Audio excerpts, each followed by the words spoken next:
দোস্ত আর বেশি দিন বাকি নেই। কেন? নৌপথে জ্যামে পড়বি তুই দেখতেছস কি অবস্থা চারিদিকে, বিশেষ করে এত রাতের বেলা। আমি বুঝলাম না, সবচেয়ে না দোস্ত বুড়িগঙ্গা নদীটারে দেখলে খুব দুঃখ হয়। একটা নদীর যে কত করুণ অবস্থা হইতে পারে, বুড়িগঙ্গা হচ্ছে। বুড়িগঙ্গা না আমার বেশি দিন বুড়িগঙ্গা থাকবে না। আমার ধারণা আমাদের ভবিষ্যৎ জেনারেশন, যদি তোর আর আমার কোনোদিন বিয়ে হয় এই জীবনে, কেউ যদি রাজি হয়, যদি কোনোদিন আমাদের নেক্সট জেনারেশন আসে, তাহলে ওরা জানবে এটা কালীগঙ্গা। হ্যাঁ, হইতেই পারে। ঠিক আছে, কারণ এটা কোনো নদী হলো না।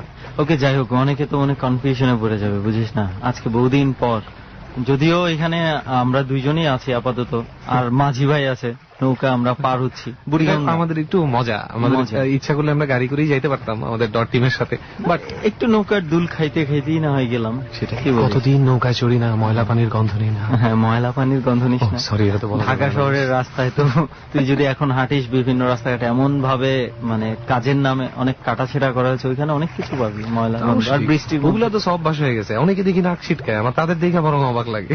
ছোটবেলা থেকে বড় হইলে গন্ধের মধ্যে এখন আবার নাক ছিটকায়। এখন সবাই আরেকটা প্রশ্ন করবে, সবসময় আমি আর তুই মানে কোথাও যাইতে গেলে একটু খাবার দাবার খাই দাই, আজকে সব এই ধরনের কি আজেবাজে জিনিস নিয়ে কথা বলতেছি। আজকে নদী দেখে পুরো হাই হয়ে গেছি। তাই খাওয়া দাওয়া আসলে ভুলে গেছি বুড়িগঙ্গার মধ্যে। তুই কিন্তু ভুলস নাই, সামহাও কথা উঠায় নিয়ে আসছিস, খেয়াল করছিস তুই?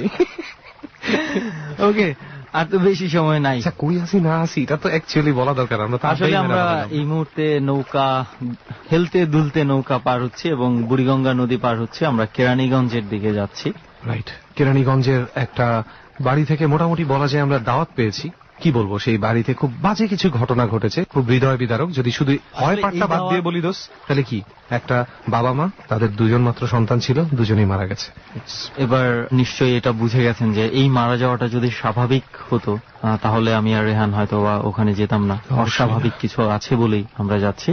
তো আপাতত বুড়িগঙ্গার জার্নি এতটুকুই শেষ। আর এই নোংরা পানির গন্ধ পাইতে পাইতে রাইট, চল এবার এই মামা এই ওইদিকে রাখো। আচ্ছা, উনি যেখানে গিয়ে নামুক, আমাদের ওইখান থেকে ব্রিজের মাথা পর্যন্ত আবার যাইতে কি অনেক টাইম লাগে? না, অনেক টাইম লাগে। আমি কিন্তু ওই যে দেখছিস না, ওইখান থেকে হাইটা জাস্ট অতটুকু গেলেই হবে। তাহলে চল। নৌকা থেকে নেমে সিএনজিতে করে আমরা চলে যাই কেরানীগঞ্জের সেই বাড়িতে, যেখানে আমাদের ডট টিম আমাদের জন্য অপেক্ষা করছে। ওকে দোস্ত, শেষ পর্যন্ত তো চলেই আসছি। মানে আমি ভাবছিলাম কি, আমাদের স্পটটা মনে হয় বাড়িটা শুরু হওয়ার আগে, কিন্তু এটা তো বাড়ির পেছনের অংশ মনে হচ্ছে। পেছনের অংশে, এবং বাড়িটা শহরের দিকে যেই ধরনের বাড়ি থাকে সাধারণত, এটা ওই ধরনের বাড়ি না, একটু গ্রামের দিকের খোলামেলা পরিবেশ রয়েছে। কিন্তু বাড়িটা দেখলে একটা জেল ভাব আছে, পাঁচিল কত বড় দেখছোস? রাইট, এবং একটু বাগান টাগান আছে, খোলামেলা, এবং খেলাধুলার জায়গা আছে। এই দিক থেকে কিন্তু একটু সুন্দর। রাইট, তো ঘুরে দেখবি নাকি? সবাই তো বসে আছে ওই যে ওইখানে। না, সবাই বসে আছে, আর ইয়া করা দরকার নেই। বাট ওই ছবি দুটা দেখছোস? হ্যাঁ, আই থিঙ্ক এই দুটা পিচ্ছি, এটার মধ্যে কিছু একটা রহস্য আছে। রহস্য না, মানে যাদেরকে ঘিরে আর কি ঘটনাটা। এক কাজ করি, তাহলে যাই, বসি সবার সাথে। এই তো চল। সব গেস্টই তো আছে। ফার্স্টে কার গল্প শুনবি তুই? ফার্স্টে আমরা যাকে পাচ্ছি, আই থিঙ্ক রহমতুল্লাহ ভাইরে দিয়ে শুরু করি। ওকে, তুই বাউয়া বাম দিক থেকে শুরু করবি? না, শুরু করছি যদিও আমি। আচ্ছা, তুই শুরু কর আর আমি শুরু করি, একই তো ব্যাপার। মূলত শুরু করবে রহমতুল্লাহ ভাই। চল শুরু করেন রহমত ভাই। প্রথমে আপনার পরিচয়টা একটু জানি, কোথায় থাকেন, কি করেন, আর এখানের যে ঘটনা সেটার কি হবে? সেটা তো অ্যাজ ইউজুয়াল যে আমরা লাস্টে তো পাঞ্চম্যান। তাহলে চল শুনি গল্প। আপনার নামটা? রহমতুল্লাহ। আপনি কি করেন এবং কোথায় থাকেন? আমি স্টুডেন্ট, থাকি হচ্ছে চুয়াডাঙ্গা জেলা, আলমডাঙ্গা থানা, দুর্গাপুর গ্রাম। ওকে, অনেক দূর থেকে এসে আমাদের এই ডরের জার্নিতে যোগ দিয়েছেন আজকে আপনি। তো ডট টিমের কাছে আমরা যেটা শুনেছি যে আপনার কাছেও বেশ কয়েকটা ঘটনা আছে, যে এই ঘটনার কিছু আপনার নিজের সাথেও ঘটেছে কিংবা আপনি শুনেছেন। তো সেই ঘটনাগুলোর দিকেই বরঞ্চ চলে যাই। আপনি প্রথম কোন ঘটনাটা সবাইকে শোনাতে চান? আমার লাইফে ঘটে যাওয়া একটা ঘটনা দিয়ে আমি শুরু করতে চাচ্ছি। প্লিজ, আমরা তাহলে প্রথম থেকে এই ঘটনাটাই শুনি। এই ঘটনাটা ঘটেছে আজ থেকে আনুমানিক 2 মাস আগে। ঘটনা তার মানে তো খুবই রিসেন্ট একটা ঘটনা। ওকে, ঘটনার তারিখ সম্ভবত 22 তারিখ হবে। আচ্ছা, তো সেদিন একটু মানে কাজ করার কারণে, মানে কায়িক পরিশ্রমের কারণে একটু ক্লান্ত ছিলাম। রাতটা ছিল তীব্র গরমের। এটা কি আপনাদের গ্রামেই? জি, আমাদের গ্রামে, দুর্গাপুর। জি, দুর্গাপুর, পার দুর্গাপুর। তো আমি যে ঘরটাতে থাকি সেটা হচ্ছে রাস্তার পাশে, আমাদের গ্রামে যে মেন রাস্তা সেটার পাশে। আচ্ছা এবং পূবের দিকে জানালাটা একটু খোলা রাখলে বাতাস আসে, মানে রাস্তার উপরে আবার বাঁশ ঝাড় আছে। আচ্ছা, কিসের ঘর? টিনের ঘর? এমনিতেই হচ্ছে ইটার গাঁথনি, উপরে টিন। আচ্ছা, মানে জানালাটা হচ্ছে গ্রিল দেয়া? জি, গ্রিল দেওয়া আছে। ওকে। আর এবং আপনাদের রাস্তার সাথেই হচ্ছে আপনাদের ঘরটা? রাস্তার ওই পারে আবার বাঁশ ঝাড় আছে। তারপরে আমি হচ্ছে মানে শুয়ে আছি, দুই হাত দুই পাশে মেলাই দিয়ে। গরম বলে অনেক গরম, জানালা খুলে রাখছি যে হচ্ছে জানালা দিয়ে বাতাস আসছে, মানে একটু ভালো ফিল হচ্ছে। হঠাৎ আমি অনেক রাত, তখন আমার হাত কেউ যেন চেপে ধরেছে, এরকম একটা মানে স্পর্শ আমি পেলাম। তো মনে হচ্ছে জানালার ওপাশ দিয়ে কেউ হাত ঢুকে আমার হাতটা ডান হাত চেপে ধরে টানছে। আচ্ছা, তখন আমি মানে হুড়মুড় করে উঠে পড়লাম যে কি ব্যাপার, এরকম হচ্ছে কেন। তো তারপরে উঠে দেখি হচ্ছে আমার হাতটা কিছুটা ব্যথা করছে, যে জায়গায় ধরছিল আর কি ওই জায়গায় ব্যথা। তো তখন আমি ঘরের লাইটটা অন করি। মানে বুঝলাম না, আপনার হাতটা ধরে কি হচ্ছে? টান দিচ্ছে জানালার দিকে, কেউ টান দিচ্ছে। আচ্ছা, আপনার হাতটা কি জানালার কাছেই ছিল? জি জি, এইভাবে একদম জানালাতে লেগেছিল কি? না, লেগেছিল না, একটু পাশে। আচ্ছা, তো তখন আমি যখন বুঝতে পারি তখন উঠে পড়ি। উঠেই আমি লাইটটা অন করি, কি ভাই এরকম হচ্ছে কেন, এবং আমার মোবাইলে টাইমটা দেখি যে তখন রাত অনেক 2টা বাজে 2 মিনিট বাকি। আচ্ছা, তখন আমি দ্রুত জানালাটা বন্ধ করি এবং আমার ভিতরে একটু ভয় কাজ করে যে হচ্ছে। কিন্তু এটা মনে করেন যে আপনি বলছিলেন যে আপনাদের রাস্তার পাশেই হচ্ছে বাসাটা এবং জানালার পাশ দিয়ে রাস্তাটা গেছে, তো এখান দিয়ে হয়তো চোর ডাকাত হতে পারে কিংবা কোনো মানুষ হতে পারে যে আপনাদের হাত ধরে টান দিতে পারে। না, দিতে পারে ঠিক আছে, কিন্তু আমার কাছে তো সেরকম কিছু নেই যে কারণে চোর ডাকাত হাত ধরবে। মানে আপনি বলতে যাচ্ছেন এমন কিছু নেই যে আপনার এখান থেকে কোনো কিছু নেয়ার জন্য? যে তেমন কিছু নেই, ঘরে তেমন কিছু নেই সেই ঘরে। আচ্ছা আচ্ছা, কোন মানুষ আপনার হাতে হয়তো ফাজলামো করেও টান দিতে পারে গ্রামের মধ্যে, আপনার পরিচিত কিংবা একটু ভয় দেখানোর জন্য। আমিও প্রথমে এরকম হয়তো মনে করতে পারতাম, কিন্তু পরে আমি বুঝতে পারলাম যে হচ্ছে আমার জানালা যে গ্রিলটা আছে সেটা কোনো পূর্ণবয়স্ক মানুষ হাত ঢোকানো সম্ভব না। গ্রিলটা এমন ভাবে দেওয়া আছে, জানালার গ্রিলে যথেষ্ট ফাঁকা জায়গা নেই যেখান দিয়ে একটা মানুষ ভালো করে হাত ঢুকাতে পারে। কিন্তু আপনি যে হাতটার স্পর্শ আপনি পেয়েছেন, যেমন হাত ধরে আপনাকে টান দিয়েছে, আপনি তো ফিল করতে পেরেছেন এটা সম্পূর্ণ একটা পূর্ণবয়স্ক মানুষের হাত। জি জি, এবং আমার একটা লোমশ হাত এরকম মনে হয়েছে। আচ্ছা আচ্ছা, আমি অনেকের মুখে শুনেছি যে আশেপাশে এরকম অনেক ঘটনা ঘটে, যে হচ্ছে বাড়ির পাশে একটা পুকুর আছে, মানে বাড়ির সাথেই, অনেকেই অর্ধেক রাতে রাত 12টা-1টার দিকে উঠে প্রাকৃতিক ডাকে সাড়া দিতে যায় না, অনেক সময় তখন দেখে পুকুরে কোনো এক কোনায় সাদা কাপড় পরিহিত মহিলা হচ্ছে কাপড় কাছে। তো অনেকেই দেখছে বাড়ির আশেপাশে। আপনাদের বাড়ির পাশে পুকুরে? ওকে। আর সেই জানালাটা পুকুর থেকে কতটুকু দূরে ছিল? পুকুর থেকে বেশ দূরে, 100 থেকে 150 গজ দূরে হতে পারে। আচ্ছা, তো এই ধরনের ঘটনা কি আপনাদের এই পাড়াতে আরো কারোর সাথে কি ঘটেছে? কারো জানালা দিয়ে এই ধরনের হাতে ধরে টান দেয়া বা কোনো কিছু ভয় দেখানোর কোনো ঘটনা জানালা খোলা থাকে? এরকম ঘটনা আরো অনেকের সাথে ঘটছে, যে হচ্ছে রাস্তার পাশে দেখা যাচ্ছে জানালাটা খোলা আছে, অনেক রাত্র ভয় দেখানোর জন্য অনেকে টানাটানি করে হাত ধরে, যে অনেকেই ভয় পায়, এরকম ঘটনা। মানে যেই জিনটা আপনি বলছেন যে আপনাদের মহল্লাতে একটা জিন আছে, যে সেই জিনটা প্রায় আপনার মানুষজনকে ভয় টয় দেখিয়ে থাকে। ওকে, আর কোন ধরনের ঘটনা কি আছে রহমতুল্লাহ ভাই আপনার কাছে? জি আছে, যেটা শুনি। আর কি ঘটনা আছে? ঘটনাটা বেশ কিছুদিন আগের, 4-5 বছর হবে হয়তো। আচ্ছা, ঘটনাটা আমাদের গ্রাম থেকে কয়েকটা গ্রাম দূরে। গ্রামের নামটা হচ্ছে কুমারী। সেই গ্রামে একটা তেঁতুল গাছ ছিল, সেই গাছটাতে কয়েকটা জিন বাস করতো, সম্ভবত 5টা জিন আমি শুনেছি। তো বাড়ির লোকজন চিন্তা করে যে হচ্ছে বাড়িটাকে সম্প্রসারণ করতে হবে, মানে একটু ভেঙে আবার নতুন করে বানাবে বাড়িটা বানাবে, যে কোনো গাছটা কাটা লাগবে। আচ্ছা, তো এই চিন্তা ভাবনা করার পরে তখন ওরা স্বপ্নে দেখে যে জিনেরা বলে যে দেখ, আমরা এই গাছে বাস করি, তোরা এই গাছের দিকে নজর দিস না, গাছটা কাটিস না। মানে বাড়ির ফ্যামিলি মেম্বারদের, ওই বাড়ির মালিকদের। তো ওরা তখন ভয় পায়, যে অনেকেই বলে ঠিক আছে গাছটা কাটার দরকার নেই, গাছটা থাক। সবাই তো ফ্যামিলি মানুষ একরকম হয় না, কেউ সাহসী হয়, কেউ একটু কম সাহসী। তো ওরা কবিরাজদের সাথে আলোচনা করে যে কি ব্যাপার এরকম হচ্ছে। ওরা বলে ঠিক আছে কেটে ফেলো, এরকম একজন বলে। তো তখন ওরা গাছ কাটার লোকজন নিয়ে আসে গাছটা কাটার জন্য, গাছটা কেটে ফেলে। কাটার সময় কি কোনো ধরনের কোনো কিছু হয়েছিল? আসলে যে কাটতে বলছিল, কাটার সময় যে সমস্যা হয়, ওরা এক কাজ করছিল, ওই যে আজান দেওয়ার ব্যাপার আছে না, ওরা কাটার সময় আজান দিয়ে নিছিল, যেখানে কোনো সমস্যা হয়নি।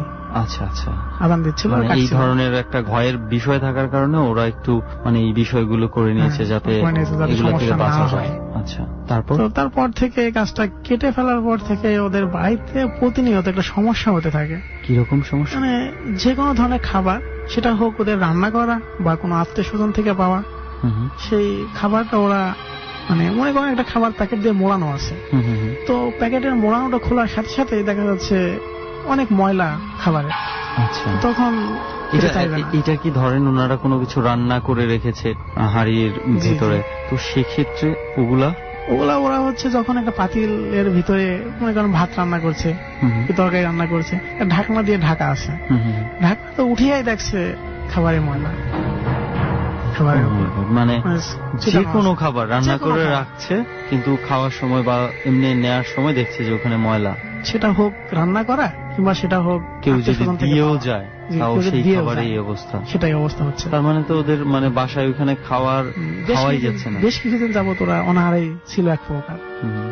তো তারপর? তখন ওরা এই অতিষ্ঠতা থেকে বাঁচার জন্য অনেকের পরামর্শ দেয়, যেরকম অমুক জায়গায় এরকম বড় কবিরাজ আছে, তাকে নিয়ে আসলে হয়তো কাজ হতে পারে। হুম হুম, তখন ওরা তার কথা মতো নিয়ে আসে, এবং ওরা স্বপ্নের কথাও বলে ওদের কবিরাজকে যে এরকম এরকম হয়েছে, আমাদেরকে স্বপ্নে দেখাইছে। তো কবিরাজও বলে ঠিক আছে, তোমরা তো অনেক বড় ভুল করেছো প্রথমত গাছটা কেটে, হুম হুম। তো এখন ভুল যা হবার তো হয়েছে, এটা তো আর উঠে আসবে না, তো এখন কিভাবে এটা বন্ধ করা যায় সেই ব্যবস্থা আমি করব, তোমাদেরকে শিখিয়ে দেওয়া হবে, সে মোতাবেক কাজ করলে এটা বন্ধ হবে। আচ্ছা, তো তখন কবিরাজের দেখানো সিস্টেম অনুযায়ী জিনটা যাতে না আর ক্ষতি করতে পারে সে ব্যবস্থাটা করে দেয়। তো সে সময় একটা জিন কিভাবে মানে আটকাতে পারে না একটা জিনকে, আচ্ছা, মানে সেই কবিরাজ জিনগুলোকে আটকানোর কোন একটা ব্যবস্থা পাঁচটার করেছে। ভিতরে চারটাতে আটকাতে পারে আর একটাকে আটকাতে পারে না। আচ্ছা, তো ওকে বলে যায় যে হচ্ছে কবিরাজ জানতে পারে, মানে কবিরাজকে বলে যে আমি চলে যাচ্ছি, যদি কোনোদিন সুযোগ পাই হুম হুম। তবে বংশ নির্বংশ করে ছাড়বো। মানে যেটা পালিয়ে গেছে। জি, ওই জিনটা বলছিল। তারপর? তারপরে কবিরাজ ওদেরকে বলে আমি সিস্টেম করে দিয়ে যাব, যাতে হচ্ছে ও সহজে অন্তত আশেপাশে যেন বাড়ির ভিতরে কাউকে ঘেঁষতে কিছু না করতে পারে। পারবে না, বাড়ির লোকজনের। আচ্ছা, তো এবং কিছু নিয়ম কানুনের পদ্ধতির কথা বলে যায় যে সেগুলো মানার কথা বলে, সেগুলো যদি না মানে সেক্ষেত্রে হয়তো সমস্যা হতে পারে। তো ওরা হয়তো সেই নিয়ম গুলো মেনে চলার চেষ্টা করে, তো না চললে তো এরপরে কি সমস্যা। আর কোনো ধরনের সমস্যা হয়েছে ফ্যামিলির কোনো না, মেম্বার? আর কোনো সমস্যা হয় না। কতদিন যাবত এই ঘটনা? ঘটেছিল এক সপ্তাহ মতো ঘটছিল। না, আমি বলতে চাচ্ছি যে ওই জিনদেরকে আটকায়া দেয়া হয়েছে, এরপরে কতদিন পার হয়েছে? 4-5 বছর। 4-5 বছর যাবত আর তাদের সাথে কোনো আর ধরনের কিছু প্রবলেম ঘটনা হয়নি। ঘটেনি। ওকে, আর রহমতুল্লাহ ভাই অনেক ধন্যবাদ, সেই সুদূর আপনাকে অনেক ধন্যবাদ। চুয়াডাঙ্গা থেকে এসে আপনি মানে আমাদেরকে আপনার ঘটনাগুলো শুনিয়েছেন এবং ডরের জার্নিতে যোগ দিয়েছেন। অনেক ভালো থাকবেন, এবং সেই সঙ্গে আরো কোনো ধরনের কোনো ঘটনা আশা করি আপনার সাথে না ঘটুক, একটা ঘটনা তো ঘটে গেছে, তারপরেও অবশ্যই যদি কোনো ধরনের ঘটনা ঘটে যায় সেক্ষেত্রে ডর তো রয়েছে। অবশ্যই। ওকে, আমাদের ডর চলবে, ডরের 50তম পর্ব ক্রস করে আমরা চলে এসেছি। আরো এরকম অনেক ডর চলবে, অনেক অতিথি থাকবে, আর বর্তমানে এই মুহূর্তেও আমাদের সাথে যা অতিথি আছে, আমাদের সাথে এখন যে আছে, আমরা সরাসরি তার কাছে যাব। গাজী ভাই, কেমন আছেন আপনি? এই তো ভাই ভালো আছে, আপনারা ভালো আছেন? এই তো আছি আমরা কোন রকম। আপনি ডর টিমের সাথে মনে হয় আপনার কিছু ঘটনা বা কিছু এক্সপেরিয়েন্স শেয়ার করেছিলেন। জি হ্যাঁ।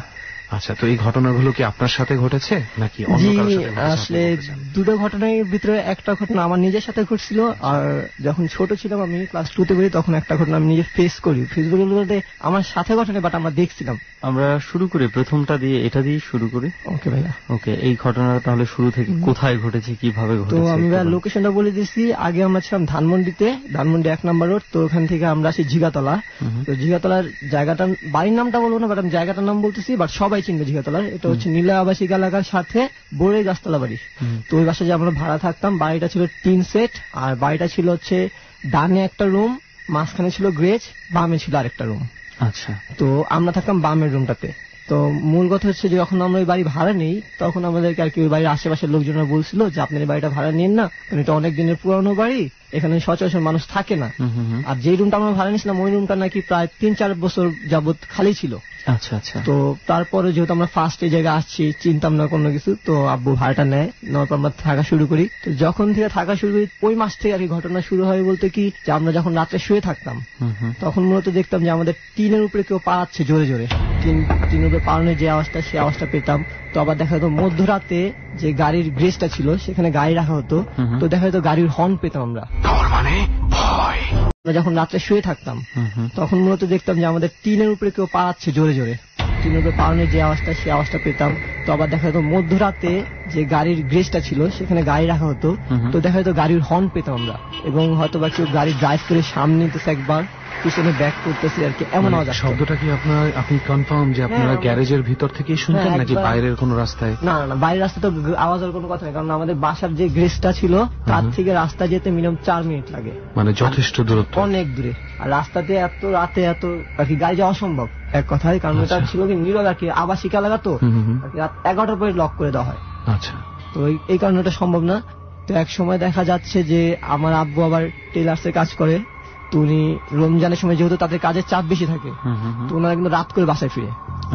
তো একদিন দেখা যায় কি যে আব্বু রাত করে বাসায় যখন ফিরতেছিল, আমাদের যে রুমের দরজা থেকে প্রায় মনে করেন 2-3 মিনিট হাইটা যাইতে 4-5 গজ এরকম দূরত্ব যখন আব্বু আসছে সাইকেল নিয়ে, তখন আব্বু দেখতেছে কি একটা লোক বসে আছে, বাট ওনার হাতে টিউবলাইট, সাদা টিউবলাইট গুলি উনি বসে বসে ভাঙতেছে। আচ্ছা, তো আব্বু যখন আরেকটু ক্লোজ হয়েছিল, আসার পর দেখলো যে কেউ নাই। বাট কথা হচ্ছে ভাই এটা হ্যালোসিনেশন হতে পারে, যেহেতু অনেক রাত ঘুমের কারণে হতে পারে। ওখানে কথা হচ্ছে যদি ওখানে কেউ নাই থাকতো, দরজার সামনে কিভাবে টিউবলাইটের গুঁড়াগুলো আসলো, কাজ ভাঙা হলো কেন আসলো। আবার দেন আমরাও ঘর থেকে কিন্তু কাজ ভাঙার আওয়াজ পাইছিলাম, বাট আমরা বুঝিনি যে আমাদের দরজার সামনে ঘুরতেছে এটা। আচ্ছা, ঘটনাটা কি এমন হতে পারে না যে কোনো হয়তো একটু পাগল টাইপের কেউ বসে ওখানে টিউবলাইট ভাঙছে, হয়তো আপনার বাবার অস্তিত্ব টের পেয়ে সে চলে গেছে? চলে যাওয়ার জন্য রাস্তা একটাই, আমার বাবার সামনে দিয়ে যেতে হবে, কারণ বাসার গেটটা একটাই। যেতে তো আমার বাসার সামনে যেতে হবে, আর যদি একমাত্র পারে গ্রেজে ঢুকতে, বাট গ্রেজে এত রাতে ঢুকার সম্ভব না, কারণ গ্রেজ বন্ধ, যাওয়ার তো কোনো ওয়ে নাই। গেলে আমার বাবার সামনে দিয়ে যেতে হবে, আমাদের গেটের নিচ দিয়ে যেতে হবে, যে মেন গেটের সামনে দিয়ে যেতে হবে। তো ওইটা দেখার পর আব্বু সামনে আসলো, বাসার দরজার সামনে আসার পর নক করলো, নক করার পর আম্মু গেট খোলার পর বলতেছে যে যেহেতু আমরা বাচ্চা মানুষ, ছোট ছিলাম, অবশ্যই দুষ্টামি করে গ্লাস ভাঙতে পারি। তখন আব্বু আর কি আম্মুকে জিজ্ঞেস করতেছিল যে ওরা কি কেউ বাসার সামনে গ্লাস ভেঙে রাখছে নাকি এত রাত্রে। পরে আম্মু বলতেছে ওরা তো ওদের ঘর থেকে বেরিয়ে হয় না গ্লাস ভাঙতে গিয়ে। তখন আম্মু বলছে থাক বাদ দাও, এগুলো নিয়ে এখন চিন্তা করার লাভ নেই। পরে আম্মু জায়গাটা পরিষ্কার করে চলে যায় আর কি, আমরা ঘরে ঢুকে যাই। তো ভাইয়া দেখা যায় এরকম প্রায় এরকম ঘুরতে থাকতো। তো আবার সবাই যখন ওই রাস্তা যদি কেউ যেত রাতের বেলা, দেখতো যে আমাদের বাসার পাশে যে বড়ি গাছটার কথা আমি বলছিলাম, মূলত কাহিনীটা হয় বড়ি গাছটার কারণে। তো দেখতো ওই বড়ি গাছের সামনে কেউ একজন দাঁড়িয়ে আছে, বা সাদা শাড়ি পরে দাঁড়িয়ে আছে, বা তার গলা দেখতে পারতো না। আচ্ছা, কিন্তু আমরা কিন্তু তখন দেখিনি, আমরা শুনেছি বাট আমরা দেখিনি। আমরা যতটুকু পরিমাণে শুনছিলাম যে ওনারা বলতো যে সাদা কাপড় পরে দাঁড়িয়ে থাকতো, গলা নাই, বা দু কাঁধে 2টা চোখ, বাট আমরা দেখিনি। ওই মাসে আর কি, ওই রমজানের সময় 2002 সালে যখন ঈদের সময় আব্বু, আমি, তো আমার ছোট ভাই আম্মুর কোলে, ছোট একবারে আমরা মার্কেটিং করে রাতে বাসা ফিরতেছিলাম। তো ওই দিন আমরা মূলত জিনিসটা দেখতে পাই যে ঠিক ওই বড়ই গাছের নিচে উনি দাঁড়ানো, ওনার গলা নেই এবং গলার পাশ দিয়ে রক্ত বের হইতেছে। গলা কাটার পর যদি রক্ত আপনি বলতে চাচ্ছেন আসলে মাথা নেই? হ্যাঁ, মাথা নেই আর কি, এবং গলা থেকে রক্ত পড়ছে, পাইপ লাগিয়ে রাখলে যেভাবে রক্তটা ফিনকি দিয়ে বের হয় সেভাবে বের হইতেছিল। তো দেখার পর আর কি দেখলাম, আর ওনার চোখ দুটো ছিল কাঁধে 2টা চোখ। দেখার পর আমি ভয় পাই, বাট আমার আম্মু আমার চোখটা ধরার পর সাইড দিয়ে আমরা চলে যাই। বাট ভাই আমাদের কোনো ক্ষতি করেনি, সত্যি কথা আমাদের কোনো ক্ষতি করেনি। আমরা দেখলাম, আমরা ওনার পাশ দিয়ে চলে গেছি, বাট উনি উনার মতো করে তাকে আছে। আপনারা যে কজন ছিলেন সবাই দেখেছেন? আমার আব্বু, আম্মু এবং আমি, আর আমার ছোট ভাই তো কোলে, তখন ছোট, আর আমি করি তখন ক্লাস 2-তে। কয়টার দিকে দেখেছেন আপনারা? এটা কয়টা 3টা। আমরা আর কি দেখলাম যে গলা থেকে রক্তগুলো আর কি স্প্রে মতো বের হইতেছে। আম্মু আর কি আমার চোখটা ধরে নেয়, দেখে আমরা সাইড দিয়ে চলে যাই বাসায়। ঈদটা কোনো মতো কাটার পর আমরা বাসাটা ছেড়ে দিব আর কি, আমাদের টার্গেট হচ্ছে এটা যে আমরা বাসায় থাকবো না, একদমই থাকবো না। নতুন বাসা একটা ভাড়ানো হয়েছিল ওই জায়গায়, আজও মাসটা শেষ হলেই। তো যখন আমরা বাসায় ছাড়বো তার প্রায় 2 থেকে 3 দিন আগে একটা অস্বাভাবিক ঘটনা ঘটে কি, বড়ই গাছের সাথে একটা দেয়াল, তারপরে আরেকটা বাসা। ওই বাসায় থাকতো এক ডাক্তার, ওনার পরিবারেও থাকতো ওনার হাজবেন্ডও ডক্টর, ওয়াইফও ডক্টর, এবং ওই ডক্টরটা অনেক নাম করা ডক্টর, নাম বললে সকলেই চিনবে। তো উনি ইসলামিয়া মেডিকেলে বসে, নামটা বলবো না। তো ওনার একটা বেবি হয়, নিউবর্ন বেবি হয়। আমরাও আর কি বাচ্চাদের সাথে যাই খেলতাম, দেখতাম, নিউবর্ন যেহেতু দেখে আদর করতাম। তো রাত্রেবেলা আমরা দেখে আসছি বাসায়। সকালবেলা ঘুম থেকে উঠার পর শুনি অনেক চিল্লাচিল্লি বাসায়। তো চিল্লাচিল্লি হওয়ার পর আর কি আমি, আম্মু, আব্বু, আমার দাদি ছিল, তো আমরা সবাই মিলে দেখতে যাই যে কি হয়েছে। তো যাওয়ার পর শুনি বাচ্চাটা মারা যায়। তো ভাইয়া একটা নর্মাল মৃত্যু হতে পারতো, কারণ মানুষ যেহেতু মৃত্যু হবেই, এটা রাইট, কিন্তু বাট মৃত্যুটা ছিল অস্বাভাবিক। কারণ কি, বাচ্চার পুরো শরীর ছিল নীল, এবং বাচ্চার ঘাড়ে সাপে কামড় দিলে যেরকম একটা চিহ্ন থাকে, যে 2টা দাগের মতো থাকে, কিন্তু ওরকম দাগ ছিল। বাট যেহেতু ডক্টর, ওনাদেরও একটা কিউরিসিটি জন্ম নেয়, তো ওনারা করছে কি ঢাকা মেডিকেলে পোস্টমর্টম করার পর দেখতে পায় বাচ্চার শরীরে কোনো রক্ত নেই। কোনো রক্ত নেই? কোনো রক্ত নেই, বাচ্চার শরীরে কোনো রক্ত নেই। যদি মানুষ, সুস্থ মানুষ যদি হাত পা কাটার পর কিন্তু রক্ত বের হবেই, অবশ্যই বের হবে। মানুষের মৃত্যুর পরে এমনিতেও নাক কান দিয়ে রক্ত বের হয়, রক্ত হবেই, কিন্তু বাচ্চার শরীরে একটা ফোঁটা রক্ত ছিল না। এটা কিভাবে সম্ভব? কত বছর আগের ঘটনা? 2002 সালের ঘটনা।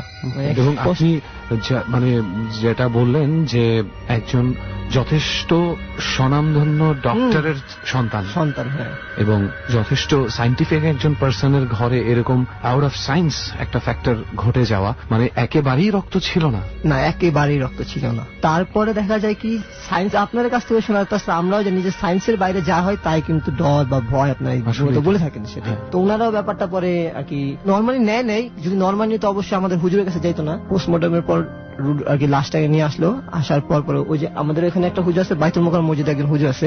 আচ্ছা ভাই, বাই এনি চান্স আপনি কি জানেন যে মানে রক্ত নেই ছাড়া ডাক্তাররা কি আর কোনো কারণ বলেছিল? একটা কারণ বলছিল, ওকে নাকি ভীষণ পরিমাণে চাপ দেওয়া হয়েছিল। আচ্ছা, বাট আমি এখানে বলতে পারি, অনেকে বলতে পারে হয়তো বা নিউ বর্ন স্বামী স্ত্রী একসাথে শুয়েছে, অথবা কোনো চাপ হয়তো বা মৃত্যু হইতে পারে। অনেক সময় এরকম এমন দেখা গেছে যে মা পাশে ঘুরে ঘুমাতে গিয়ে নিউ বর্ন বেবির ওপরে চাপ পড়ে গিয়ে বেবি মারা গেছে, এরকমও হয়েছে। চাপ পড়ে যে বেবি মারা যেতে পারে, বাট ওনার শরীরে তো রক্ত যাবে না। এক্স্যাক্টলি। আরো একটা বিষয় হচ্ছে যে এখানে যেহেতু ডক্টর ফ্যামিলি এই বিষয়গুলোতে তারা খুব অ্যাওয়ার থাকার কথা, এবং মানুষজনও অ্যাওয়ারনেসটা এই সম্পর্কে অনেক বেড়ে গেছে। আর তাছাড়া রক্ত যাবে না এক নম্বর, দিনের মধ্যে পুরো শরীর নীল হবে না, যে কোনো এক জায়গায় চাপ খাবে ওই জায়গায় নীল হবে, বাট বেবির কিন্তু পুরোটা শরীর নীল ছিল। তো আমাদের যে মসজিদে হুজুর, তো ওনাকে ডাকা হয় যে কেন আমার বেবির এমন হলো। তো হুজুর আনার পর হুজুর পরে দেখলো, দেখে বললো ওই যে গাছের জিনিসটা, ওই জিনিসটার কারণ এটা হয়েছে, তার কারণ হচ্ছে ওই মহিলা ওই বড়ই গাছের নিচে যখন যায়, ওই যে বললাম যে গলা কাটা, উনি তখন ওই বড়ই গাছের নিচেই ছিল, উনিও ছিল দাঁড়িয়ে, আর মহিলা যখন তো ওনাকে ওভারটেক করে যায়, ওনার ছায়ের উপরে নাকি পাড়া দিয়ে যায়।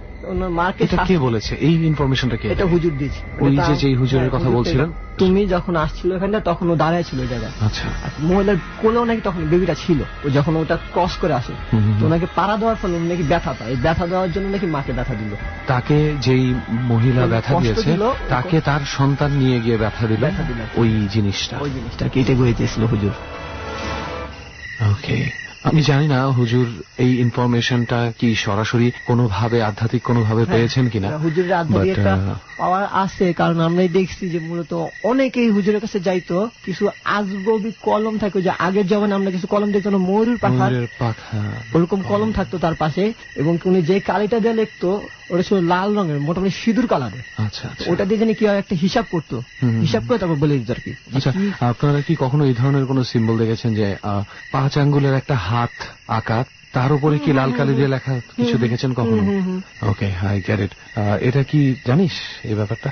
আই থিঙ্ক ড্যাবি নামে একটা মুভি আছে, অথবা ডাব্বি বলতে পারে অনেকে, কারণ মুভিটা হচ্ছে টার্কিশ মুভি, ইংলিশ সাবটাইটেলস সহ দেখতে হবে। ডাব্বি 1 2 3 4 5। এখানে পার্ট 1টা যদি কেউ দেখে, তাহলে এখানে এই স্টাইলের কিছু কুফরি আছে, কিছু ব্যাপার আছে ব্ল্যাক ম্যাজিকের, এক এক জায়গায় এক এক ধর্ম অনুসারে এক একজন এক এক ভাবে করে থাকে। তো টার্কিশ একটা ফ্যামিলির সাথেও এই ধরনের একটা ঘটনা ঘটে, এবং ওখানেও এক হুজুর এসে একটা আয়নার পেছনে একটা ফ্রেম, সেই ফ্রেমের ভেতরে আরেকটা ফ্রেম, তার ভিতরে ছোট্ট একটা বক্সের মতন, সেই বক্সের ভেতরে একটা মানুষের চোখ সহ, সত্যিকারের চোখ, রক্তাক্ত একটা চোখ সহ একটা কাগজ খুঁজে পায়, এবং সেই কাগজে এই 5 আঙ্গুলের একটা ম্যাপ আঁকা, 5টি আঙুল, এবং সেখান থেকে তারা অনেক রকম কুফরি কালাম করে থাকে, একরকম তাবিজ করা বলা হয় এটাকে আর কি। ওই মুভিটাতে এটা তাই বলতে চাওয়া হয়েছে, এবং দেখা গেছে ওই হাতের ভেতরেই কিছু আঁকিবুকি করলে সেই তাবিজটাকে আবার ফেরানো যায়, যদি সেই তাবিজটা খুঁজে পাওয়া যায়। এই কারণেই আমি আপনাকে জিজ্ঞেস করলাম যে এরকম কোন সাইন সিম্বল তার রুমে আপনারা দেখেছেন? আমিও দেখছিলাম এটা, 4 কোণায় 4টা, 5 আঙুলের 5টা ছাপ, 4 কোণায় 4টা, তার অফিসে। বুঝতে পেরেছি। আসলে এই ব্যাপারে যদি আপনারা মানে শ্রোতা বন্ধুরা কেউ কিছু জানতে চান, তাহলে তো আমি মুভিটার নাম তো আপনাদেরকে বললামই, ইংলিশ সাবটাইটেল সহ দেখবেন, না হলে বুঝবেন না, because it's completely in Turkish language, এটা বোঝা সম্ভব না আমাদের পক্ষে। আর কি বলবো, এখন কিছুটা বুঝতে পারছি যে আপনার ঘটনাটার গভীরতা কিন্তু অনেক বেশি, যতটুকু আপনি বা আমি বা শ্রোতা বন্ধুরা ভাবছিল তার চেয়ে একটু উপরে। তাহলে আজকে আপনার এই ঘটনাটা থেকে যেটা জানলাম সুমন দোস্ত, মানে সবকিছুর একটা লিঙ্ক থাকে। দেখ, এই হাতের ছাপের ঘটনাটা কিন্তু উনি আমাদেরকে বলেনি, বাট আমি ওনার গল্পের প্যাটার্ন দেখে আমার মনে হলো যে ওটার সাথে এটা একটা মিক্সচার থাকতে পারে, যে কারণে আমি দেখলাম, জিজ্ঞেস করলাম, এবং সাথে সাথে ঘটনাটা মিলেও গেছে। আমার মনে হয় ডাব্বি মুভিটা সবার দেখা উচিত। মানুষ অনেক সাবধান হবে, কারণ অনেকভাবে অনেক কিছু করা যায়। অনেক আগে ডরে একটা আমরাই বলেছিলাম, আমার বাবার সাথে ঘটে যাওয়া ঘটনাটা, যেটা মানে তাকে এফেক্ট করেছিল। কোনো এক হুজুর বলেছিল তাকে যে তোমাকে কোনো না কোনো ভাবে কেউ তাবিজ করেছে। তখন আমার চাচা পরের দিন সেই হুজুরের কাছে যায় এবং হুজুরকে জিজ্ঞেস করে যে কে করতে পারে, কিভাবে, আপনি একটু বলেন। তখন বলে যে আমি এত কিছু তোমাদের বলতে পারবো না, তোমরা জাস্ট ওই ছেলেটা, মানে আমার বাবার কথা বললো, ওই ছেলেটা যেই টেবিলে বসে পড়াশোনা করে সেই টেবিলে নিচে, তখন তো গ্রামে থাকে তারা, মাটির ঘর, তো মাটি খুঁড়তে হবে, মাটি খুঁড়লে একটা কিছু পাবে। তো মাটি খুঁড়ে প্রায় 3, 4, 5 ফুট মাটি খোঁড়ার পরে একটা তাবিজ পাওয়া গেছে, এবং ওই তাবিজটা পাওয়া যাওয়ার পরের দিন আবার সেই হুজুরকে কাইন্ড অফ একটু টাকা পয়সা বা একটু সাহায্য বা খুশি হয়ে একটা কিছু দেওয়ার জন্যই আমার বাবা এবং আমার চাচা দুজনেই গিয়েছিলেন, কিন্তু হুজুর আর সেখানে ছিল না। সে সেদিন সকালেই বাসা ছেড়ে চলে গেছে, এবং কেন চলে গেছে না চলে গেছে কেউ জানে না, তার খোঁজ আর পাওয়া যায়নি। সো ঘটনাটা হচ্ছে, আমার বাবার এক্সপ্লেনেশনটা ছিল এরকম যে কেউ যদি তাবিজটা মাটি না খুঁড়ে 4 ফুট নিচে, মাটির 4 ফুট নিচে রাখতে পারে, তাহলে কারো না কারো ক্ষমতা তো থাকেই 4 ফুট নিচে থেকে ওটা বলা দরকার যে আপনি যে বলছেন 5টা আঙুল, আমি যতটুকু জানি বা কোনো না কোনো ভাবে জানছি যে 5টা আঙুলের 5টা নাম আছে।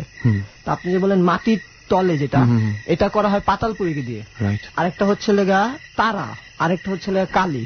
3টা নাম আমি জানি, বাট আমি বাকি 2টা নাম জানি না। আসলে মানে এই নামগুলো আমিও জানি, কিন্তু এই নামগুলো আমি কখনো বলি না। এটার একটা কারণ কি, আপনি যেই নামটা বলছেন সেই নামে আরেকজন বলে না, অন্য ভাষায় আরেকজন আরেক নামে বলে, অন্য কেউ আবার আরেক নামে বলে।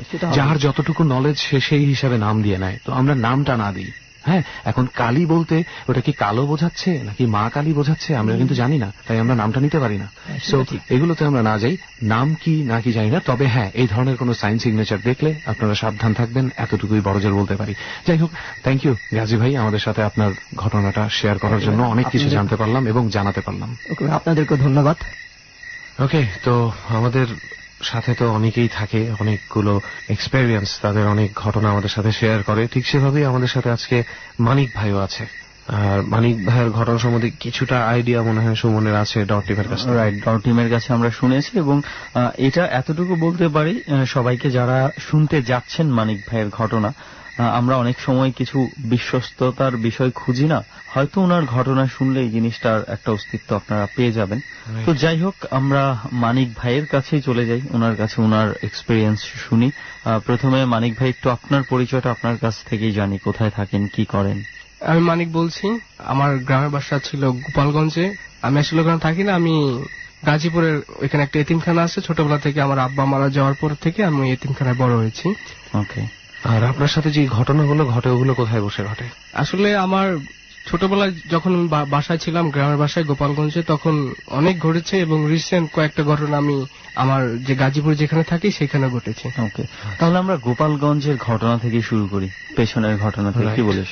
ওকে, গোপালগঞ্জের কোন গ্রামে, কোথায় এই ঘটনাটার সূত্রপাত, কিভাবে হয়েছে, আমাদেরকে শুরু থেকে একটু খুলে বলেন। আচ্ছা, আসলে আমি গ্রামের নামটা বলতে চাই না, অসুবিধা নাই। তা আমরা, আপনি যদি মনে করেন গ্রামের নামটা বললে কোনো প্রবলেম আছে, সেক্ষেত্রে আমাদেরও কোনো আপত্তি নেই, কোনো সমস্যা নেই।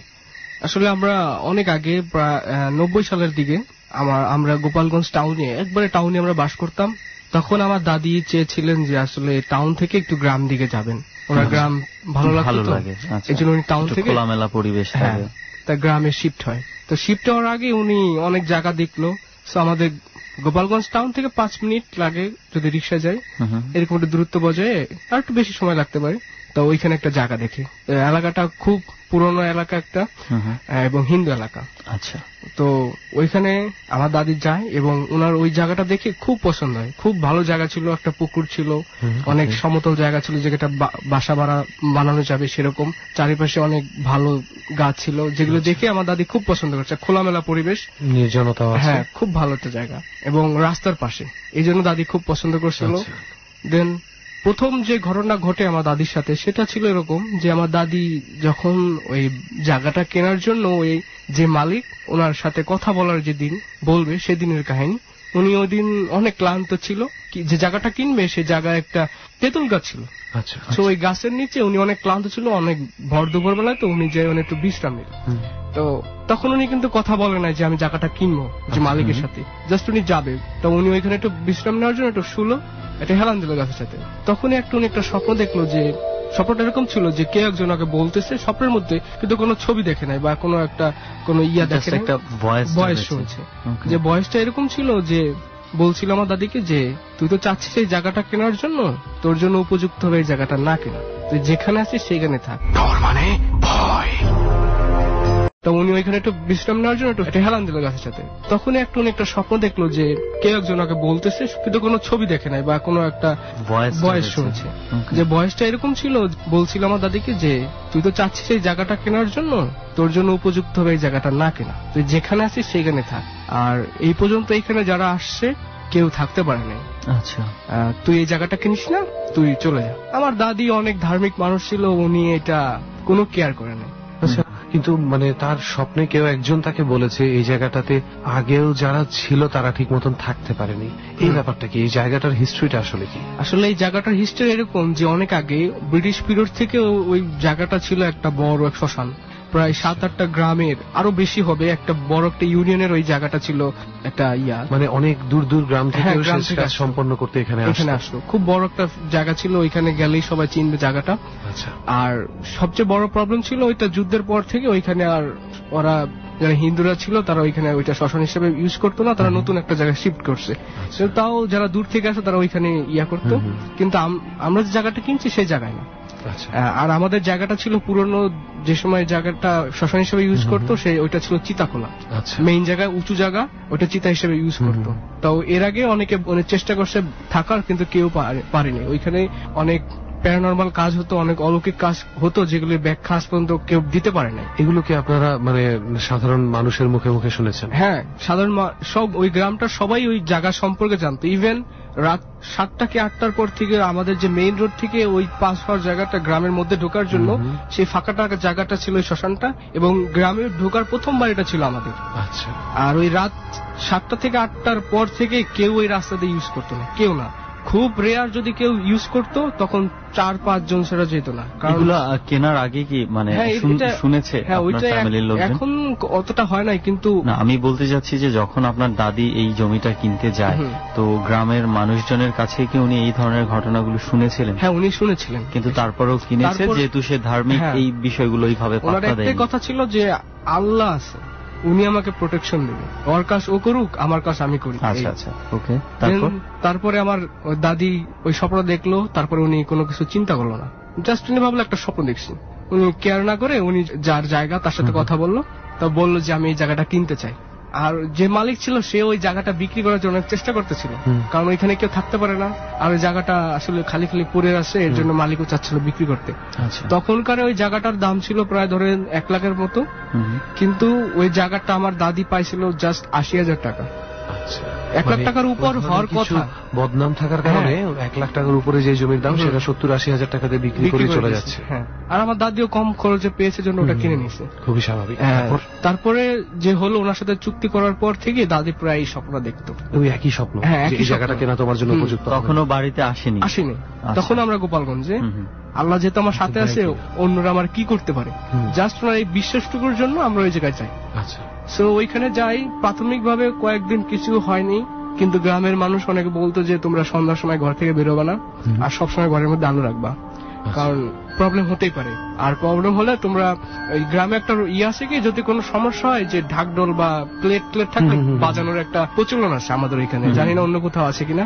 তো ওনারা আমাদের বলে দিচ্ছিল এরকম কিছু করতে, যেন অন্যরা টের পায়। প্রথম যে অস্বাভাবিক যে কাজটা হয় সেটা প্রথম আমার আম্মা এটা টের পায়।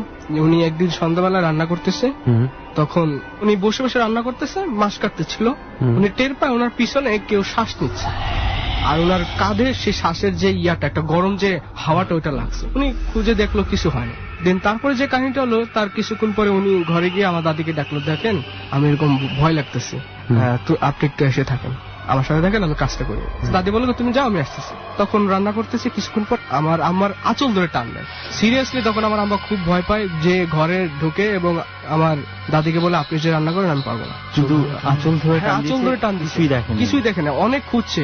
ইভেন পরে আমার দাদি এসেও খুঁজছে, কিন্তু পায় না। তারপরে আমার আম্মা খুব, সেই দিন থেকে সন্ধ্যাবেলায় আমার আম্মা কখনো ঘর থেকে বেরোতে না, যতই কাজ থাকতো বেরোতে না। দেন তারপরে এরকম প্রায় হতো যে আমাদের ঘরের পিছনে, মানে রাস্তার পাশে আর আমাদের ঘরের পিছনে 3টা তাল গাছ ছিল, ওই তাল গাছ থেকে ঢিল মারতো। রাতেবেলা বিভিন্ন রকম সাউন্ড আসতো, যেগুলো আস্তে আস্তে সবাই ইউজ টু হয়ে গেছিল। এর মধ্যে একটা খুব একটা আশ্চর্য একটা কাহিনী আসছে, যেটা হচ্ছে গিয়ে ওইখানে একটা আমাদের উঠানের পাশে একটা নিম গাছ ছিল।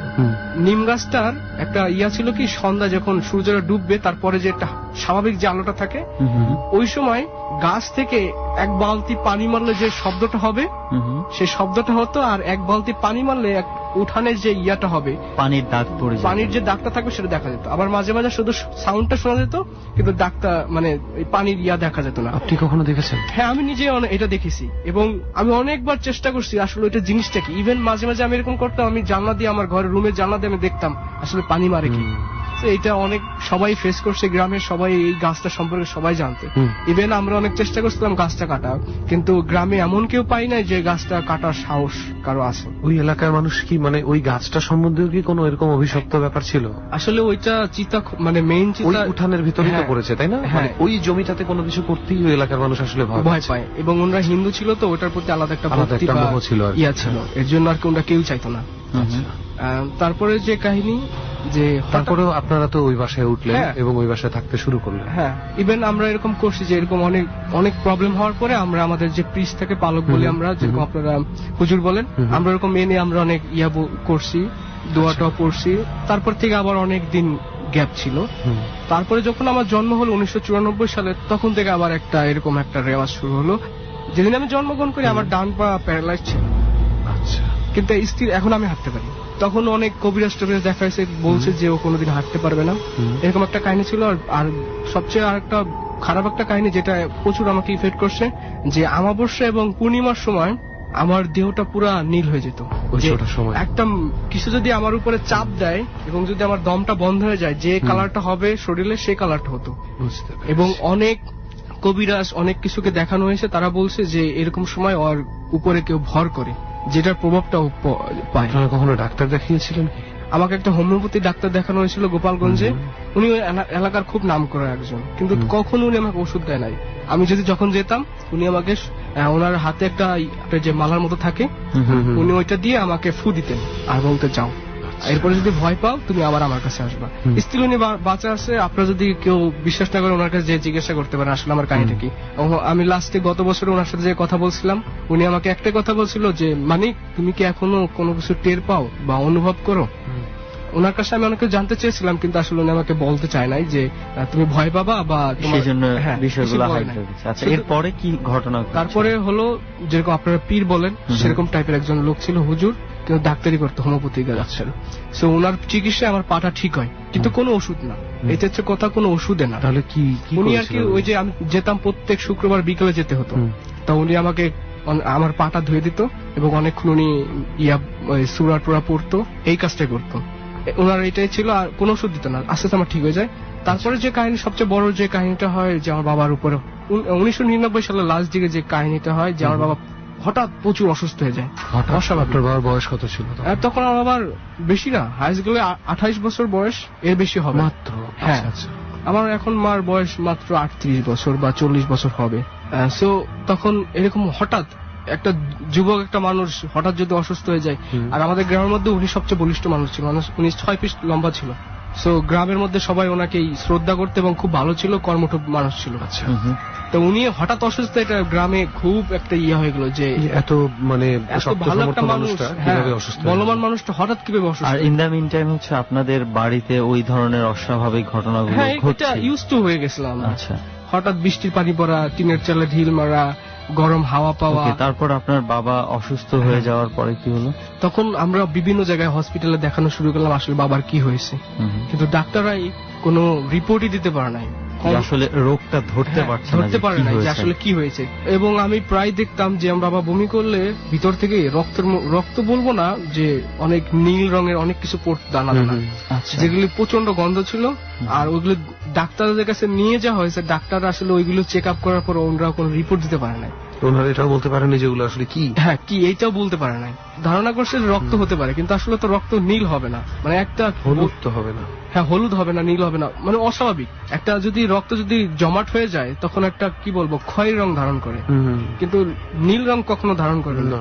তো এরপরে 2000 সালের লাস্ট দিকে একটা রিপোর্ট আসে, মানে একবারে বাবার শেষ সময়, মানে মারা যাওয়ার কয়েকদিন আগে এরকম রিপোর্ট আসে যে ওনার শরীরের রক্ত সব পচে গেছে। কিন্তু তখনও ডাক্তাররা কনফিউজ যে আসলে ওনার হয়েছে, ক্যান্সার হয়েছে নাকি অন্য কোনো রোগ, হ্যাঁ ওনারা জাস্ট একটা সান্ত্বনা দেওয়ার জন্য ওনাকে আমরা শেষে আমাদের এরকম একটা রিপোর্ট দেওয়া হয়েছিল যে ওনার ব্লাড ক্যান্সার হয়েছে। সো আমরা সবাই আশা ছেড়ে দিয়েছিলাম। হলুদ জিনিসগুলো কি, এটা কি বলতে পেরেছিলেন ডাক্তার? না, ডাক্তাররা ওনারা কোনো দিতে পারে নাই, ওনারা আসলে কোনো রিজন দিতে পারে নাই। তো এই রিপোর্ট মানে ওনারা ক্যান্সার হয়েছে বলার কতদিন পর আপনার বাবা মারা যায়? তার 1 সপ্তাহ পরে আমার আব্বা মারা যায়। আচ্ছা, তারপরে উনি খুব কষ্টে মারা যায়। আমরা ভেবে নিয়েছিলাম আসলে এটা একটা সাধারণ একটা রোগ হতে পারে, মানুষ মারা যেতে পারে, এই স্বাভাবিক। কিন্তু আমরা তখনও এটাকে কেয়ার করি না যে এটা অলৌকিক কিছু পিছনে আসে। দেন তারপরে আমরা আমাদের অর্থনৈতিক অবস্থা এত হয়ে যায় যে আসলে বলার মতো না, আমরা জায়গাটা বিক্রি করে দিই। আর বিক্রি করার আগে একটা কাহিনী হয় যে আমার দাদি আবার একবার স্বপ্ন দেখে। স্বপ্নটা এরকম ছিল, খুব তখন আমার দাদি খুব চিন্তিত হয়ে পড়ছিল। আমার আব্বা অসুস্থ বেড থেকে উনি গ্রামে আসছে। গ্রামে এসে উনি জাস্ট, গ্রামে কেউ থাকে না, আমার আম্মা সবাই ওইখানে থাকে। গ্রামে শুধু আমি আর আমার বড় বোন আর ছোট বোন থাকতাম। আমাদের দেখাশোনার জন্য একজন তো লাগবে। তো উনি আসছে, ওই দিনকার রাতে উনি স্বপ্ন দেখে কি যে আগে যে ভয়েসটা শুনছিল সেই ভয়েসটাই, যে বলতেছে যে তোকে আগেই বারণ করছিলাম তুই আসিস না, তুই আসছিস, আমাদের অনেক ক্ষতি হয়েছে। এই কথা এইটা শুনছিল আমাদের অনেক ক্ষতি হয়েছে তুই আসছিস জন্য, তুই তো এখন ভুগতেছিস এবং তোকেও ছাড়বো না, এরকম একটা স্বপ্ন দেখে তখন উনি আর কি বুঝতে পারছে আসলে ঝামেলাটা কি হতে পারে। তো উনি চাইলো তাড়াতাড়ি এই জায়গা থেকে আমরা ছাড়বো, কারণ একটা ইফেক্ট হয়ে গেছে, ওনার বড় সন্তান মারা যাচ্ছে, অনেক বড় একটা আঘাত। এর জন্য উনি তাড়াতাড়ি চাচ্ছে এই জায়গাটা বিক্রি করে দেবে। সো উনি খদ্দের পাওয়ার সাথে সাথে জায়গাটা বিক্রি করে দেয়। আচ্ছা, বিক্রি করার পরে যে প্রবলেমটা হয়, আমাদের শুধু যে বড় বাড়িটা ছিল সেই বাড়িটা শুধু খালি টিন, আর বাড়িটা জিনিসপত্র সব অন্য জায়গায় আমরা শিফট করছি নতুন জায়গায়। সো যারা নতুন আসছে তাদের যে বড় ছিল নাম ছিল সুমন, তার তখন বয়স ছিল ধরেন 15 থেকে 18 বছর বয়স। আচ্ছা ঠিক আছে, মানে যেই ফ্যামিলিটা বাড়িটা কিনেছে, ওকে, ও ভালো ছিল, কাজ টাজ ঠিক মতো করতো, কোনো অস্বাভাবিকতা ছিল না। হঠাৎ একদিন দুপুরে ও পাগলের মতো হয়ে যায়। পাগলের মতো বলতে যেরকম হঠাৎই ঘর থেকে এসে পুরো জামা কাপড় খুলে ফেলায়, এই এনে দৌড় দেয়, নদীতে ঝাঁপ দেয়, পাশে আমাদের খাল ছিল, খালে ঝাঁপ দেয়, দেখেই বোঝা যাচ্ছে তার নিজের উপর কন্ট্রোল নেই। হ্যাঁ, কন্ট্রোল নেই। শেষে গ্রামের সবাই এসে ওকে দড়ি দিয়ে বেঁধে রাখছিল, আমাদের সামনে একটা গাছ ছিল, গাছের সাথে। আচ্ছা, মানে ওই দিন অনেক লোক আসছিল, যেরকম যারা যে হুজুর টাইপের, কবিরাজ বলেন, ওরকম লোক আসছে, ওদের বলছিল কিছু একটা হয়েছে। তার ওরা একটা বলছিল যে ও এমন চলে গেছে যে আসলে আমাদের অনেক কষ্ট হবে ছাড়াতে, একটা প্রভাব পড়ছে, কন্ট্রোলের বাইরে চলে গেছে আমাদের। সুমনের এফেক্টেড হওয়ার পরে আমার দাদি সিরিয়াসলি অসুস্থ হয়ে যায়। ওই সুমনের যখন জেরা করা হয়েছিল তখন একটু এরকম বলা হয়েছিল যে এই ফ্যামিলির যে বড় সন্তান ছিল তার এফেক্টেড হয়েছে, এবং লাস্টের যে পজিশনে যে আছে, মানে আমার দাদি, উনি যতক্ষণ মারা যাবে না ততক্ষণ এই রেস্টটা থাকবে। তার কয়েকদিন পরে আমার দাদি খুব সিরিয়াসলি অসুস্থ হয়ে যায়। এটা সুমন বলেছিল। একটু মনে হয় এখানে একটা শ্রোতাদের একটা কনফিউশন হয়ে যেতে পারে, এটা আমি দূর করে দিচ্ছি। আমি যতটুকু বুঝতে পারছি যে ঘটনাটা এমন ছিল যে আপনাদের পরে যেই ফ্যামিলিটা কিনেছিল সেই ফ্যামিলিরই বড় ছেলে হচ্ছে সুমন, যে সম্পূর্ণ সুস্থ স্বাভাবিক ছিল, হঠাৎ করে তার মাঝে অ্যাবনর্মালিটি লক্ষ্য করা যায়, এবং তাকে যখন আসরটা কোনো অলৌকিক কিছু ওইটা চিন্তা করে কবিরাজ দিয়ে ঝাড়ফুঁক করানো হচ্ছিল, জিন ভর করিয়ে তাকে যখন জেরা করা হয়, তখন তার কাছ থেকে জানতে পারে যে এই আগে যেই পরিবারটা ছিল, দ্যাট মিনস আপনাদের একজন অলরেডি মারা গেছে, আরো একজন আছে জীবিত সদস্য যাকে ওরা টার্গেট করেছে, দ্যাট মিনস আপনার দাদিকে। সে না মরা পর্যন্ত এই বাড়িটার উপরের যেই ঝামেলা এটা চলতেই থাকবে। এইটা ওই সুমনের কাছ থেকে জানতে পারে। দেন আমার দাদি খুব সিরিয়াসলি হঠাৎ অসুস্থ হয়ে পড়ে এবং ওনার সারা শরীর খুব ফুলে যায়, একটা মানে পুরো অস্বাভাবিক হয়ে যায়, যে কেউ দেখলে ভয় পাবে, ভয় বিভৎস হয়ে হ্যাঁ। আমি দাদি মরা আগ পর্যন্ত আমি ওনার কাছে যাই নাই ভয়, কারণ ছোট ছিলাম, প্রচুর ভয় পেতাম। তো ওনার লাস্ট পয়েন্ট এরকম হয়, ঢাকায় আনা হয়, ঢাকায় এনে ওনার লাস্ট একবারে মৃত্যুর কয়েকদিন আগে জানা যায় যে ওনার ব্রেস্ট ক্যান্সার হয়েছে। Breast cancer. তার আগে ডাক্তাররা কনফিউজ ছিল তার কি রোগটা ছিল, কোনো সিমটম পাইনি। হ্যাঁ, সিমটম পায় নাই। লাস্ট পয়েন্টে তারা বলেছে যে ব্রেস্ট ক্যান্সার হয়েছে। তার কয়েকদিন পরে আমার দাদি মারা যায়। আমার আব্বা মরার 3 মাস পরে আমার দাদি মারা যায়। সো এরপরে যে সুমনের কাহিনীটা, সেটা সুমনের উপরে প্রচুর এফেক্ট পড়ে। মানে আপনার দাদির মৃত্যুর হ্যাঁ, পরে কয়েকদিন পরে সুমনকে সঠিকভাবে অ্যাটাকটা করা হ্যাঁ, হয়। যেরকম কিরকম ছিল যে ও আমাদের যে বাড়ির যে উঠান, মানে আমাদের বাড়ির যে এরিয়াটা, সে বাইরেও সুমন যেতে পারতো না। আর মানে যে জায়গাটা কিনেছিল ওরা, কিনেছিল, ওই সার্কেলের বাইরে যেতে পারতো না। সুমন যদি বাইরে যেত, একটা মানুষ যদি জোর করে টানান যেত, ও রাবারের মতো আবার ব্যাক করে ওই সার্কেলের ভিতরে চলে যেত, ছিটকে পড়ে যেত। একবার এরকম একটা কাহিনী ছিল যে 10 জন মিলে, গ্রামের যে বলিষ্ঠ 10 জন ছিল, তারা ওকে টেনে বের করার চেষ্টা করছে, কিন্তু একজনও পায় না। ওই 10 জন সহ আবার সার্কেলের ভিতরে চলে গেছে, মানে এই এরিয়াটার মধ্যে। এরপর থেকে আর কেউ চেষ্টা করে না ওকে বাইরে, কোনো একটা পাওয়ার আছে যেটা ওরে বাইরে যেতে দিচ্ছে। আর তারপরে এরকম হতো যে যখন কেউ ওকে টাচ করতো বা ওরা জোর করে কিছু করাতে চেত, তখন সুমনের পিছে অনেকে মিলে যে থাপ্পড় দিলে যে সাউন্ডটা হবে, সেই সাউন্ডটা পেত।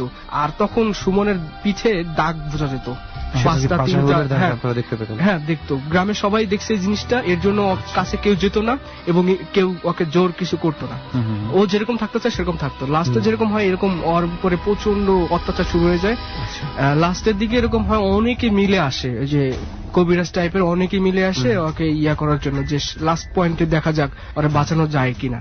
তখন ওকে লাস্টে যে জেরাটা করা হয়, তখন ওই কাহিনীটা বলে যে এই জায়গায় আজ পর্যন্ত যারা ছিল, নাম উল্লেখ করে বলা হয়েছে যে প্রথমে কি আসছে, কার কি সমস্যা হয়েছে, এরকম সব। হ্যাঁ, যেরকম আমার আব্বার আগে যে মারা গেছে তার নাম ছিল খোকা, সে প্যারালাইজ হয়েছিল, সেই কাহিনী পর্যন্ত ওরা বলছে। ওর উপরে যারা ভর করছে তারা বলছে, যেটা করার ফলে এরকম আসে যে আমার আব্বাকে কিভাবে মারছে, যে বলছে এরকম আস্তে আস্তে আমরা ওকে ভিতর থেকে ওরে আমরা ধ্বংস করছি, মানে আমরা মারছি এরকম। ওকে, মানে আপনার বাবা যে মারা গিয়েছিল এটা তাহলে হচ্ছে এই ঘটনার জন্য, এই বাড়িতে আসার জন্যই। মানে আপনারা আপনার বাবা মৃত্যুর পরে, অনেক পরে জানতে পারলেন যে মৃত্যুর কারণটা আসলে অস্বাভাবিক। 4 মাস 5 মাস পরের কাহিনীটা। আচ্ছা, তারপরে বললো যে আমার ওর কোনো দোষ ছিল না, কিন্তু ওর আম্মার জন্য ওদের ক্ষতি হয়েছে। ওর ক্ষতি হয়েছে কিরকম, যে আমার যে দাদি ছিল সে ছিল খুব ধার্মিক মানুষ, যার জন্য ওদের ওইখানে থাকতে অসুবিধা হতো। একজন ধার্মিক যদি একটা জায়গায় থাকে, খারাপ কিছু করতে পারে না, এর জন্য ওদের প্রচুর ক্ষতি হয়েছে। এইটার যে জেদটা আছে, সেটার জন্য আর কি আমার আব্বার প্রচন্ড ক্ষতি হয়েছে। এবং ইভেন আমার লাস্টে আমার দাদিও মারা যায়, সেটা ওরা বর্ণনা দেয়। তার কয়েকদিন পরে সুমনও মারা যায়। সুমন মারা যায়? হ্যাঁ, সুমনও মারা যায়। সুমনের বয়স কত ছিল? ওর বয়স ছিল 15 থেকে 18 বছর। ওকে ডাক্তারের কাছে যাওয়ার কোনো প্রসেস ছিল না, কারণ ও ঘর থেকে বেরোতে পারতো না। আচ্ছা, এরিয়ার মধ্যে থেকে বেরোতে পারতো না, এবং ওই আতঙ্কে ছেলেটা শেষ পর্যন্ত মারা যায়।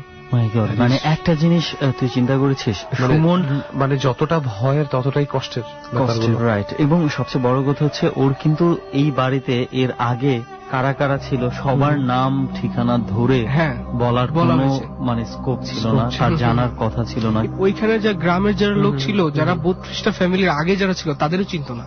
গ্রামের লোকরাই চিনতো না, ও চিনতো সুমন চেনে সবার কথা সে বলেছে। ইভেন আমরা যে খোকা নামে যে ছেলেটা আমাদের আগে যে প্যারালাইজড ছিল, তাকে তো আমরা চিনতাম না। তার মানে হচ্ছে যে এই বাড়িটা এককালে শ্মশান হিসেবে ব্যবহার করা হতো, ঠিক ওই শ্মশান তার উপরেই পড়েছিল, সেই জন্য এই ঘটনাগুলো ঘটছে। এখন কি অবস্থা বাড়িটার? এখন আসলে এখন প্রচুর ওইখানে জনবসতি হয়ে গেছে, কারেন্ট আসছে। এখন আর কি ওই সুমন মারা যাওয়ার পর থেকে এখন আর কোনো ইফেক্ট পড়ে না। আচ্ছা, সর্বশেষ শিকার ছিল সুমন। আচ্ছা, এই বাড়িতে মানে আপনি এই বাড়ির একজন সদস্য ছিলেন, আপনারও তো অনেক রকম অনেক সমস্যা হওয়ার কথা। যেরকম আমি ছোটবেলায় ধরেন আমি প্রচুর ফেস করছি এইসব ব্যাপার, কিন্তু আসলে তখন ছোট ছিলাম তো অতটা বুঝতে পারিনি যে আসলে এই জিনিসগুলি কি। ছোটবেলায় তো যে বললাম যে আমার প্যারালাইজ ছিল, জন্মগতভাবে একটা সমস্যা ছিল। দেন তারপরে আমার যে বুকের উপর ভর করতো, তারপরে যে ফার্স্ট আমি এক্সপিরিয়েন্স করছিলাম, যেটা এখন আমার মনে আছে, তখন এরকম ছিল। একদিন আমি আর আমার দাদি মাছ ধরতে দুপুরবেলার দিকে গ্রামের মধ্যে, মানে ইয়ের মধ্যে, ধান ক্ষেতের মাঝে ডোবা থাকে, ডোবায় আমরা মাছ ধরতে যাচ্ছি। তো আমি চিনতাম জায়গাটা, এর জন্য আমি আগে যাচ্ছি। দাদি তো একটু বয়স্ক ছিল, তো উনি আস্তে যাচ্ছে, আমি আগে দৌড়ে গেছি। তো যাওয়ার সময় একটু উঁচু জায়গা, তো পাড়টা সাধারণত পুকুরের পাড়টা একটু উঁচু থাকে না ধানের জমির চেয়ে। তো আমি উপরে যখন উঠলাম দেখলাম কি কালো একটা জিনিস যেটাকে আমাকে আক্রমণ করছে। বিশাল বড়, চোখ দুটো খুব বড়, লাল রঙের, দাঁত বের করা। আপনার মনে হচ্ছে আপনার দিকে আসছে? হ্যাঁ, সে আমার দিকে লাফ দিছে। তখনই আমি সেন্সলেস হয়ে যাই। তার 3 ঘন্টা পরে আমি হসপিটালে যাই। হসপিটালে নিয়ে যাওয়ার পরে আমার সেন্স ফিরে। তখন আমার দাদি বলছে কি, তুই কি দেখে ভয় পাইছিস, চল তোরে দেখাই। মানে আমার ভয়টা দূর করার জন্য। ছোট ছিলাম তো তখন, আমার গায়ে প্রচন্ড জ্বর। সেই জ্বর অবস্থায় আমার ভয়টা দূর করার জন্য আমার দাদি সেই ইসে নিয়ে যায়, ওই একই জায়গায়। হ্যাঁ, একই জায়গায় নিয়ে যাওয়ার পরে আমি ওইখানে যাই দেখছি কালো, যদি আমি অস্বাভাবিক দেখি, ওটা দেখছিলাম কালো, বড়, চোখ লাল, দাঁতওয়ালা। কিন্তু আমি ওখানে যাই দেখি একটা কুকুর মরা, পচা অবস্থায়, গায়ে পোকা, কিন্তু এটা লাল রঙের, কিন্তু আমি দেখছি কালো। সেকেন্ড যে এক্সপিরিয়েন্সটা হয় এরকম, আমরা একদিন রাতের বেলায় আমার চাচার সাথে ওখানে যাওয়ার পর আপনার কুকুরটা দেখার পর আপনার দাদি কিছু বলেছে আপনাকে? দাদি বলছিল কি, যেরকম বলছিল কি, তুই যখন এসব দেখবি স্বাভাবিক থাকার চেষ্টা করবি আর আমাকে ডাক দিবি। কারণ আমার দাদি এইসব বুঝতো, এই জন্য আমাকে অনেক, আমি আমার আম্মার কাছে যতটুকু ছিলাম তার চেয়ে আমার দাদির সাথে থাকতাম। কারণ দাদি আমাকে কখনো অন্যের কাছে দিত না, সবসময় ওনার কাছে রাখতো। ওকে, তো মানিক ভাই, আমরা এতক্ষণ আপনার বেশ কয়েকটা এক্সপেরিয়েন্স শুনেছি। মানে লাস্ট আপনি যেটা বলছিলেন যে আপনি ম্যাক্সিমাম টাইম আপনার দাদির সাথেই কাটাতেন। খুব সম্ভবত এটার মধ্যে একটা প্রোটেকশনের ব্যাপারও ছিল। আপনার বাবা মার হয়তো ধারণা ছিল, যেহেতু উনি একজন ধার্মিক মহিলা ছিলেন, তার সাথে থাকলে, যেহেতু এই বাড়িতে থাকলে ছেলেদের উপরে স্পেশালি এফেক্টটা বেশি হয়, সো হয়তো বা দাদির সাথে, অর্থাৎ ধার্মিক কারোর সাথে থাকলে আপনার প্রোটেকশনটাও বেশি থাকবে। তো যেটা দেখা যাচ্ছে যে আসলে আপনি যেই বাড়ি সম্বন্ধে গল্পগুলো বলছেন, ডর টিম যদি ওখানে আপনাকে নিয়ে উপস্থিত হয় তাহলে কি আপনার কোনো অবজেকশন থাকবে? না, সেটা হলে আরো অনেক ভালো হয়। ইন দ্যাট কেস মানিক ভাই, আমরা আজকে আপনার কাছ থেকে আর স্টোরি শুনবো না, তবে শ্রোতাদেরকেও বলছি, আপনাকেও বলছি, আমি আর সুমন আমরা চোখে চোখেই কথা বলে নিয়েছি, এন্ড আমার ধারণা আমরা যাচ্ছি। সুমন, কি বলিস? অনেকটাই, মানে আমরা অনেকটা কনফার্ম। যদি আমাদের আরো কিছু বিষয় থাকে, সমস্ত কিছুর যদি টাইমিং মিলে যায় হয়তো বা আমরা যাচ্ছি। তবে এতটুকু কনফার্ম আমরা করতে চাই সবাইকে, মানিক ভাইকে, মানে অ্যাটলিস্ট মানিক ভাইয়ের কাছে আমরা অ্যাসুরেন্স চাই যে আরো একটা জার্নিতে, সেটা গোপালগঞ্জে হোক, সেটা বাংলাদেশের যে কোনো জায়গায় হোক, আপনাকে আমরা সাথে পেতে পারি কিনা। হ্যাঁ, সেটা হলে তো খুব ভালো হয়। তাহলে হয়তো বা আমরা ডট টিমের কাছে যেটা শুনেছি, মানিক ভাইয়ের কাছে আরো অনেক ঘটনা রয়েছে, যে ঘটনা আসলে একদিনে শেষ করা এখন সম্ভব হচ্ছে না। সো আরো যেহেতু যারা রয়েছে তাদের ঘটনা শুনতে হবে, তাহলে আমরা মানিক ভাইকে আরো একটা জার্নিতে যাওয়ার আমন্ত্রণ জানাচ্ছি এবং আজকের মতন একটু ছুটি দিচ্ছি আপনাকে। আচ্ছা আচ্ছা। ডর মানে ভয়। ছোট একটা বিরতির সময় হয়ে গেল, মাত্র 4 মিনিটের বিরতি। ডর শুনছেন আপনি আরজি কিবরিয়ার সাথে, সঙ্গে আছে সুমন, রেহান এবং সাউন্ডে রয়েছে লোবান। আজকে ডরে আমাদের সঙ্গে রয়েছে রহমত, গাজী, মানিক, মৃদুল এবং সজীব। 4 মিনিট পর আমরা আবারও ফিরে আসবো ডরে। ডর FM 89.2।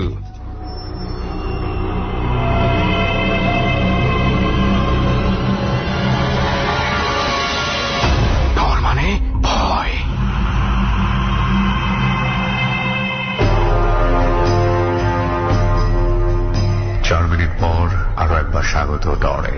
আপনারা শুনছেন এবিসি রেডিও FM 89.2। ডর চলাকালীন আমরা বেশ কিছু ছবি ফেসবুকে দিয়ে থাকি। আপনারা চাইলে ফেসবুকে আসতে পারেন। আমাদের ফেসবুকের ঠিকানা www.facebook.com/ABC Radio FM 89.2। আমি আবারও বলছি, www.facebook.com/ABC Radio FM 89.2। আজকে ডরে আমাদের সঙ্গে রয়েছে রহমত, গাজী, মানিক, মৃদুল এবং সজীব। ফিরছি ঠিক সেখান থেকে যেখানে আমরা বিরতি নিয়েছিলাম। ডর। ওকে, ডর চলছে, একের পর এক ঘটনা আমরা শুনছি, এবং রেহান বেশ কিছু ঘটনা, কিন্তু আজকেও ভালো কিছু ঘটনা পেয়ে গেছি। রাইট, এবং এই কথাটা আমরা বোধহয় প্রায় বলি যে আজকে অনেক ভালো ঘটনা পেয়েছি বা সেদিন অনেক ভালো ঘটনা পেয়েছিলাম। এটা থেকে আমার মনে হয় আমাদের শ্রোতাদের বোঝা উচিত যে আমরা যথেষ্ট চেষ্টা করি বাছাই করে, যথেষ্ট আতঙ্ক ভরা গল্পগুলো আপনাদের সামনে অ্যাটলিস্ট আপনারা যে ধরনের ঘটনা শুনতে চান আর কি আমরা চেষ্টা করি। আমি খুব উইয়ার্ড কিছু কমেন্ট পাই আমার পেজে, যেমন মনে করেন অনেকে লেখে যে ভাইয়া আমরা গ্রামের ঘটনা চাই, আরেকজন লিখছে যে ভাইয়া আরো ভয়ঙ্কর ঘটনা চাই। তো আমি শেষ পর্যন্ত সেদিন একজনকে রিপ্লাই করলাম যে আসলে ভাইয়া আপনার যদি এরকম ঘটনা চান আপনি এভাবে, তাহলে এটা তো সম্ভব না, কারণ ডরে আমরা বানানো ঘটনা বলি না। রাইট, আরেকটা আমরা যদি বড় জোর দোয়া করতে পারেন যে মানুষের সাথে যেন আরো ভয়ঙ্কর কিছু ঘটনা ঘটে। রাইট, সেটাই। আর আমরা আরেকটা পারি যে আমি আর রেহান যদি লেখক হয়ে যাই, স্ক্রিপ্ট লিখি, তাহলে স্ক্রিপ্ট যদি আমাদের যারা শ্রোতারা থাকে তাদেরকে যদি ধরিয়ে দেই, সেই স্ক্রিপ্ট দেখে দেখে যদি বলে ফেলে তাহলে হয়তো সম্ভব, বাট সেটা আমরা কখনোই করব না। স্টোরি যদি আমরা না পাই তাহলে নাই, মানুষের সাথে যাই ঘটেছে তাই, যা অরিজিনাল তাই শুনবেন। যাই হোক, আমাদের চেষ্টার কোনো ত্রুটি থাকবে না। অবশ্যই আমরা কখনোই বানোয়াট গল্পগুলো অ্যাকসেপ্ট করি না, এবং যেগুলো আমরা অ্যাকসেপ্ট করি সেগুলো আমাদেরকে যারা বলছে, অনেকে জিজ্ঞেস করে ঘটনাগুলো কি সত্য না মিথ্যা। সো তাদেরকে একটা কথাই বলবো যে আমাদের ডর অনুষ্ঠানে যেসব অতিথি আসে তারা যখন তাদের লাইফে ঘটে যাওয়া ঘটনাগুলো বলে, সেই ঘটনার অংশ হিসেবে সেই ঘটনার সময় আমি বা সুমন কেউই উপস্থিত ছিলাম না, ডর টিমও উপস্থিত ছিল না, তবে তারা যেটা বলে তাদের কাছে 100% সত্যি বলেই তারা ঘটনাগুলো আমাদের সাথে বলে, তাই আমাদের কাছেও ঘটনাগুলো সত্য। রাইট, ওকে, তাহলে এবার চলে যাই আরো যারা আছে তাদের মধ্যে থেকে একজন মৃদুল। রাইট, জি। তো মৃদুল এখন কি করছেন? এবং আমি এলএলএস করছি, আমি ধানমন্ডি জিগাতলা থাকি, ওখান থেকে আসি। ওকে মৃদুল, ডর টিমের কাছে আমরা যেটা শুনেছি যে আপনার কয়েকটা ঘটনা আছে, সো আমরা রেহান কথা না বাড়িয়ে ঘটনাতেই চলে যাই। তো ফার্স্ট আমরা কোন ঘটনাটা মৃদুল শুনতে পারি? যেটা আমার খুবই ক্লোজ একটা ফ্রেন্ড, ওর সাথে ঘটা হয়েছে, সেই ঘটনাটা আমি শেয়ার করতে চাই সবার সাথে। প্লিজ, তাহলে শুরু থেকে আমরা একটু শুনি। ঘটনাটা হচ্ছে 2013 সাল থেকে শুরু। 2013 সালে 31st নাইট আমার ফ্রেন্ড, আমি আগে বলে দিই, আমার ফ্রেন্ডটা হচ্ছে পুরান ঢাকায়, কিন্তু আমার সাথেই থাকছে ধানমন্ডি জিগাতলা, আমার পাশের ফ্ল্যাটে থাকে। আচ্ছা, তো ফ্রেন্ডটা 31st নাইটের জন্য পুরান ঢাকায় যায়। তো এখানে মনে করেন সবাই পার্টি টাটি করে চলে আসে। তো সমস্যাটা হয় আসলে 31st এর পর দিন 1st জানুয়ারিতে যখন আমার ফ্রেন্ড, সবকিছু নর্মাল ছিল, সারাদিন নর্মাল ছিল, রাত যখন ঘুমাতে যায় বেডরুমে, তো আমার ফ্রেন্ডটা আগে বলে দিই, আমার ফ্রেন্ডটা সবসময় গেটটা লক করে ঘুমায়। আচ্ছা, যাতে কেউ ডিস্টার্ব না করে ওকে। তো ওর যে পার্সোনাল রুম আছে পার্সোনাল রুমে ও সবসময় গেটটা লক করে ঘুমায়। তো আমার ফ্রেন্ড ওই দিন রাত 12টার দিকে রুমে ঢুকছে, গেট লক করে শুয়েছিল। তো হঠাৎ যখন রাত 2টা থেকে আড়াইটা বেজে গেছে, তখন হঠাৎ গেটে আওয়াজ আসলো, যে নকের একটা আওয়াজ আছে না, দরজায় নক করলে যে আওয়াজটা আসে, সেই আওয়াজটা ফার্স্ট টাইম। তো মনে করছে যে হয়তো এভাবে গেট না রাখেছে এর জন্য। তো সেকেন্ড টাইম 5-10 মিনিট পর আবার নক করছে। তো ফ্রেন্ডটা আজ করলো যে কে, ফ্রেন্ডটার কথার উত্তর দিল যে গেটটা খুল, আমি। তো ফ্রেন্ড বুঝলো যে ওর বাবার গলা এটা। আচ্ছা, তো বলতেছে কে, আব্বু? বলে হ্যাঁ। তো ও ভয় পেয়ে যায়, কারণ ওর আব্বু সরকারি চাকরিজীবী, রাত্রে আসতে মাঝে মধ্যে লেট হয়ে যায়, এন্ড প্লাস ওর আব্বু কখনো রাত্রে একবার ঘুমালে আর উঠে না, সকাল 6টা-7টার দিকে উঠে, একবারে উঠে। তো ওর মনে মনে প্রশ্ন উঠে যে না, আব্বু তো জীবনে আমাকে এত রাত্রে ডাকবে না, আর ডাকার হলে তো আব্বুর সাথে আমি রাত্রেই দেখা করছি, তখনই বলার কিছু থাকলে বলে দিত। মানে বিষয়টা এত গভীর রাতে হঠাৎ করে ডাকার কোনো কারণই নেই।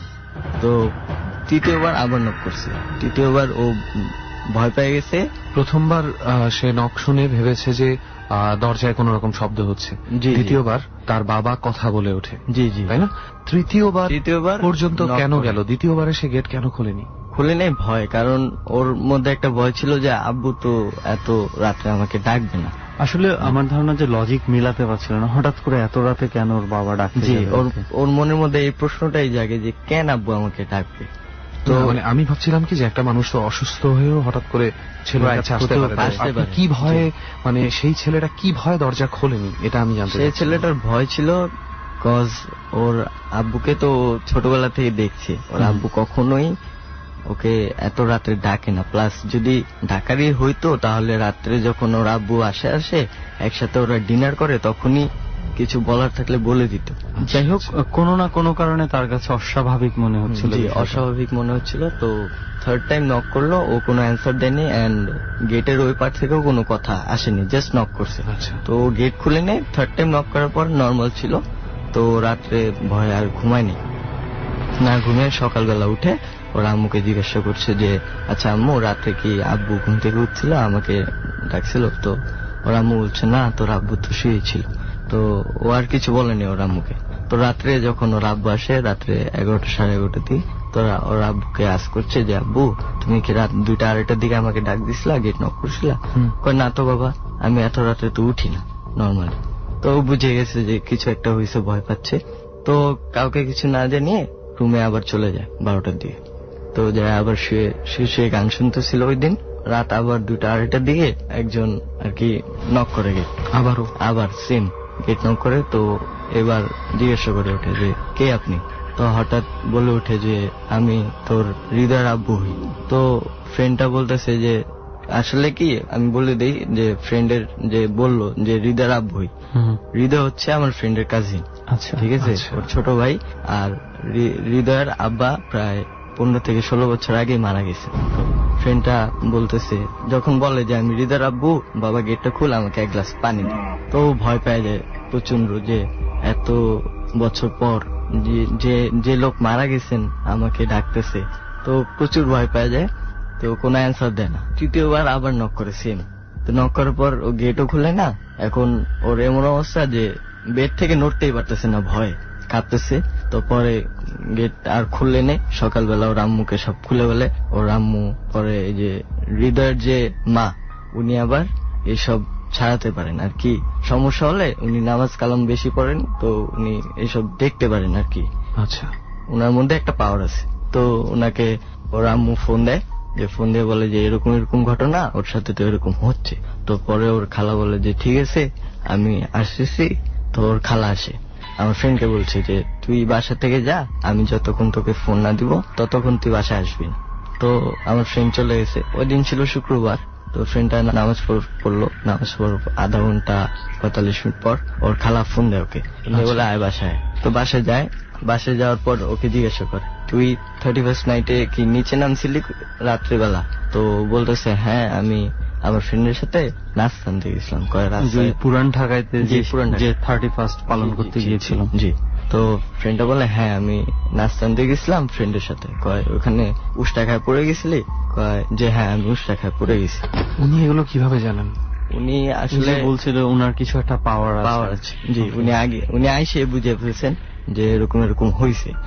তো পরে ফ্রেন্ড বলে হ্যাঁ। তো আমার খালা বললো যে তুই সবসময় একটা কাজ করবি, রাস্তাঘাট যখন নীরব থাকে বা রাত্রে যদি নামোস কোনো সময় আওয়াজ করে করে হাঁটবি। বা কিন্তু মানে ওই উস্তা খাওয়ার সাথে যে পড়ে যাওয়ার যে ঘটনাটা, এটার সাথে এটার কি মিলটা আমি বুঝলাম না। জি, আমি এটা বুঝেছি যে সমস্যাটা হয়েছে কি, ও আসলে যখন উষ্টা খায় পড়ে যাওয়ার পর পিছনে তাকায়, যেখানে উষ্টা খাইছে উষ্টা খায় পিছনে তাকায়, দেখে কিছুই নেই, প্লেন একটা রাস্তা, কোনো ইটা নাই, কিচ্ছু নেই, গর্ত নেই, কিচ্ছু নেই, মানে মরার কোনো ওয়ে নেই, হোঁচট খাওয়ার মতো কোনো কারণ, কোনো ওয়ে নেই। তো আমার খালা, ওর খালা যেটা বললো, আমার ফ্রেন্ডের খালা, যে ওখানে একটা জিন বসেছিল, খারাপ জিন বসেছিল। কজ পুরানটাকে দেখবেন মেন হল আর ড্রেন বেশি, আচ্ছা, ছোট ছোট করে। তো ড্রেনের পাশে বসেছিল, বাট ড্রেনটা সাইডে ছিল, ও আরেক সাইড দিয়ে যাচ্ছিল। ও আবার ওইখানে উষ্টা খাইছে। আসলে উষ্টা খাওয়ার কারণ জিনের পেটে লাথি লাগছে, পেটে লাথি লেগে ও পড়ে গেছে। তো জিনটা ওইখান থেকে ওর পিছে যে ওকে মেরে ফেলবে বা কোনো একটা ক্ষতি করবে। বাট আমার ফ্রেন্ডের লাগ ভালো যে ওর রুমে কোরআন শরীফ ছিল, প্লাস কয়েকটা ফ্রেম ছিল বাসার। ওর রুমের মধ্যে এই কোরআন তেলাওয়াতের বড় বড় ফ্রেম ছিল, রুমে ফ্রেম ছিল। জি, ওইসবের জন্য ঢুকতে পারেনি, প্লাস ক্ষতি করতে পারেনি। তো ওর খালা পরে কি কি জানি করছে সেটা আর বলে নেই, সেটা আমার ফ্রেন্ড বাসায় যাওয়ার মধ্যেই সব করে ফেলছে, যাতে আর সমস্যা নয়, এরপর থেকে আর সমস্যা হয়নি, কোনো প্রবলেম। জি, এটাই হচ্ছে আমার ঘটনা। ওকে, মৃদুল ভাই, আপনার ঘটনাটা শুনলাম, আপনার ফ্রেন্ডের সাথে যেটা ঘটে গেছে। জি, এখানে কিছু ব্যাপার আছে মানে একটু কনফিউজিং। জি, আমাকে কোয়েশ্চেন করতে পারেন, সমস্যা মানে নেই।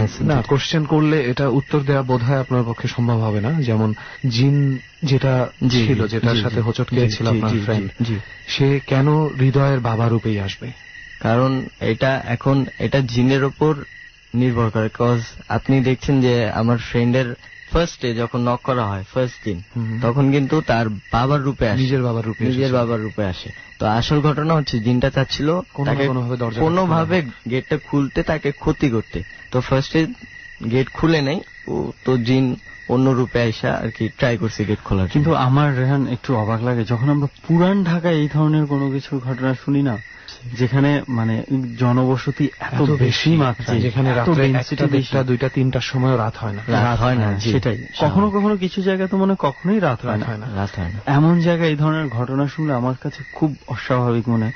একবার মনে আছে তোর পুরান ঢাকায় একটা বাড়ির ঘটনা আমরা শুনেছিলাম, একজন হুজুর ছিল যে নাকি ওখানে তাড়াতে গিয়েছিল, ওই বাড়িটাকে মুক্ত করতে গিয়েছিল।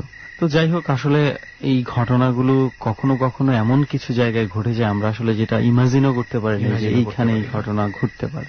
সেটাই। থ্যাংক ইউ মৃদুল ভাই, আপনার ঘটনাটা আমাদের সাথে শেয়ার করার জন্য। Thank you. ওকে, চল রেহান, তাহলে আমরা এবার যে সজীব ভাই আছে, আমরা সজীব ভাইয়ের কাছে চলে যাই এবং তার ঘটনাগুলো শুনি। সজীব ভাই, একটু আপনার পুরো পরিচয়টা একটু ভালো করে জানি, সবাই জানুক। জি সুমন ভাই, আমার নাম সজীব, আমি গাজীপুর মাওনা চৌরাস্তা থেকে এসেছি। আমি Mawna Chowrasta creative school and college inter first year. Okay, তো অনেক ধন্যবাদ প্রথমেই যে সজীব ভাই আপনি আমাদের এই জার্নিতে এসছেন। এবার আর কথা না বাড়িয়ে আমরা সরাসরি আপনার ঘটনার দিকে যেতে চাই। যে আমরা ডট টিমের কাছে যেটা শুনেছি, আপনার কাছে বেশ কয়েকটা ঘটনা আছে, এর মধ্যে একটা ঘটনা খুব সম্ভবত রাঙামাটিতে আছে। জি জি। সো আমরা কি শুরুতে ওই ঘটনাটা দিয়ে শুরু করতে পারি? জি ইনশাআল্লাহ। ওকে, তাহলে আমরা এই ঘটনাটা কিভাবে, কবে, কোথায় হয়েছে একটু বিস্তারিত বলুন। এই ঘটনাটা হচ্ছে 2015 সালের ঘটনা। 2015 সালে আমি এসএসসি পরীক্ষার পর সময় থাকে, আপনি যেহেতু জানেন অনেক সময় থাকে হাঁটতে, ভাবলাম যে জামাতে যাই তাবলিগে। তো কাকরাইল থেকে জামাত বন্দী হয়ে আমাদের রুখ পড়ে হচ্ছে রাঙামাটিতে। আচ্ছা। তো রাঙামাটি আমাদের কয়েকটা মসজিদের পরে একটা মসজিদ পড়ে। মসজিদটা হচ্ছে আপনার রাঙামাটি এলাকাটার নাম হচ্ছে মুসলিম পাড়া ব্রাহ্মণটিলা। আচ্ছা। মসজিদের বর্ণনাটা আমি দিই। মসজিদটা হচ্ছে আপনার একটা টিলার উপরে। ওকে। আর আমাদের খাবার পানি আনতে হয় একটা হিন্দু বাড়ি থেকে, আর অজু গোসল দুইটাই আমাদের নদী থেকে করতে হয়। আচ্ছা। তো প্রথম দিন যেটা হয়, আমরা যেদিন মসজিদে যাই তার আগের দিন একটা মহিলা মারা যায়। এমনিতে একটা কিউরিওসিটি ছিল যে যেহেতু এরকম একটা শ্মশান ঘাটের সাথে মসজিদ, আমাদের হিন্দু কিছু দেখার জন্য আপনাদের একটা আগ্রহ ছিল। তারপর ওই মহিলাটাকে পোড়ানোর আয়োজন চলছে। আনুমানিক 2টার দিকে আমি সাহেবকে বললাম, আমি সাহেব যাইতে দিবে না। রাত 2টার দিকে? না, রাত দিনের, হ্যাঁ, দুপুর 2টা। তো আমি আর হচ্ছে সোহেল ভাই দুজন যাই, লোকেই যাই। তো তাদের যে আয়োজন আছে, এই আয়োজন শেষে মানে পোড়ানোর জন্য মুখে আগুন দেওয়ার পরে 10 থেকে 15 মিনিট মানে পুরা চলতেছে, মানে আগুন জ্বলতেছে, হঠাৎ করে লাশটা বৈশা গেছে, মানে শুয়ে ছিল বৈশা গেছে। আমি দেখে মানে নিজের চোখে বিশ্বাস করতে পারতেছিলাম না। তো দেখলাম কয়েকজন আবার লাঠি দিয়ে জাতাদা ধরছে আর কি। যেটা হয়ে থাকে, এটা একটা বায়োলজিক্যাল একটা প্রসেস। যখন গায়ে আগুনটা ধরানো হয় তখন এটার যে শিরা উপশিরা রগ আছে যেগুলো টান পড়ে যায়, সেই জন্য অনেক সময় লাশগুলো দেখা গেছে এভাবে মনে হয় যে উঠে গেছে উপরের দিকে। জি জি সুমন ভাই। তো আমি ফার্স্ট টাইম দেখলাম, তো আমার কাছে অনেক ভয় লেগেছে, আমার এখানে অনেক খারাপ অবস্থা। তো ওইখান থেকে যথারীতি আমরা দেখে চলে আসি। তো সেই দিন রাত্রে যেটা হয়, যেহেতু জামাতে সবাই তাহাজ্জুদ নামাজ পড়ে, আমি আর সোহেল ভাই আনুমানিক রাত 1:30 কি হবে আমার মনে আছে এখনো, রাত 1:30টার মতো হবে, আমরা ঘাটলায় যাই। আমাদের যে মসজিদের সাথে ঘাটলা, ওই ঘাটলায় যাই নদীর পাড়ে। তো সোহেল ভাই অজু করে হাত মুছতেছে, আমি অজু শেষ, আমি পাও ধুইতেছি, আমার এখনো মনে আছে। আমাদের ওই ঘাটলার পরেই হচ্ছে শ্মশান ঘাটলা আর কি, যে জায়গায় পুইরা ফালানো হয়। তো ওই জায়গা থেকে আমি খেয়াল করলাম একটা লাশ, আমাদের কাফন পরাইলে যেরকম হয়, আমরা মুসলমান কাফন পরাই, ওরকম লাশকে কাফন পরানো, হাইট হবে আপনার 7 ফুটের উপরে হবে, সাইজ অনেক মোটা, আর মাথা থেকে আগুন জ্বলতেছে, পানির মধ্যে আগুনটা ভাসতেছে। আমি দেখলাম পাখির মতো হাত দুইটা কিন্তু সরানো, এভাবে সরানো। তো সোহেল ভাই বলতেছে যে সজীব কিছু দেখতেছো? আমি বলছি হ্যাঁ। আমি বুঝলাম না, মানে আপনারা এটা কি দেখছেন, কোথা থেকে কি আসতেছে, মানে পানির উপর দিয়ে আসতেছে? এটা মানে হাইটাও না, এমনকি নৌকা দিও না, এটা জাস্ট ভেসে ভেসে, হ্যাঁ ভেসে ভেসে আসতেছে। আচ্ছা। আর হাত দুইটা পাখির মতো সরে, আর আগুনটা জ্বলতেছে, আগুনটা কিন্তু পানির মধ্যে ভাসতেছে। তো সোহেল ভাই বললো দৌড় দাও। তো যথারীতি তাড়াহুড়ো করে হুমড়ি করে গিয়ে মসজিদে পড়লাম। তো সবাই সজাগ। আমি সব বললো কি হয়েছে? বললাম জানি সাহেব এই ঘটনা। বলতেছে যে এই ঘটনা তো এখানে হওয়ার কথা না, তোমরা যাই হোক ভুল দেখতে পারো, ঘুমায় যাও। যাই হোক ওই দিনের ঘটনা শেষ হলেই ভালোই। তো তারপরের দিন যেটা ঘটলো সুমন ভাই, এটা মানে আমি নিজেও এটা আশা করি নাই। আমি ঘুমাইছিলাম হচ্ছে মসজিদের মিম্বরের পাশে, আর সোহেল ভাই ছিল হচ্ছে একদম দরজার সাইডে। তো হঠাৎ করে একজন মাঝি দেখতে পায় যে সোহেল ভাইকে অজ্ঞানত অবস্থায়, মানে সেন্সলেস অবস্থায়। তারপর তাড়াহুড়ো করে নিয়ে আসে, এলাকার সবাই আসে, এসে বলে যে কি অবস্থা, যে এই অবস্থা, সজীব আসছে। সজীব এসে ওনাকে মানে কি ওইখানে পানিতে অজ্ঞান অবস্থায় পাওয়া গেছে, তারপর ওখান থেকে মসজিদে নিয়ে আসা হয়েছে। তারপরে আপনার বলতেছে যে আমাকে সজীব ডাক দিছে। তো দেখতেছে আমি ঘুমাইতেছি, আমি উঠে পড়ছি। তো বলতেছে সজীব ডাক দিছে। সজীব কোথায় গেছিল? গোসল করতেছিল। দেখে আমার শরীর, আমার সেন্টু গেঞ্জি পরা ছিল, আমার শরীর ঠিকই আছে, ভিজাইতে যান না। তো আমি বললাম যে যখন এই ঘটনা ঘটে আপনি তখন ঘুমাচ্ছিলেন? জি আমি ঘুমাচ্ছিলাম। ওকে। তো ঘটনাটা তখন বলে যে আমি নাকি আসছি, আমার রূপ ধরা যেই হোক আসছে, আমি শুয়েছিলাম। তো আয়শা তাকে বলতেছে যে সোহেল ভাই আমার গোসল করতে হবে, যে কোনো কারণে হোক গোসল করতে হবে। তো প্রথম ঘাটলায় বলে যে আমি বলতেছি নাকি, সোহেল ভাই বলতেছে ঘটনাটা যে এই ঘাটলায় তো কচুরিপানা এখন চলে আসছে, যেহেতু জয় বইতেছে, চলেন ওই ঘাটলায় যাই, ওই ঘাটলা পরিষ্কার আছে। সোহেল ভাইও সঙ্গে চলে যে শ্মশান ঘাটলায়।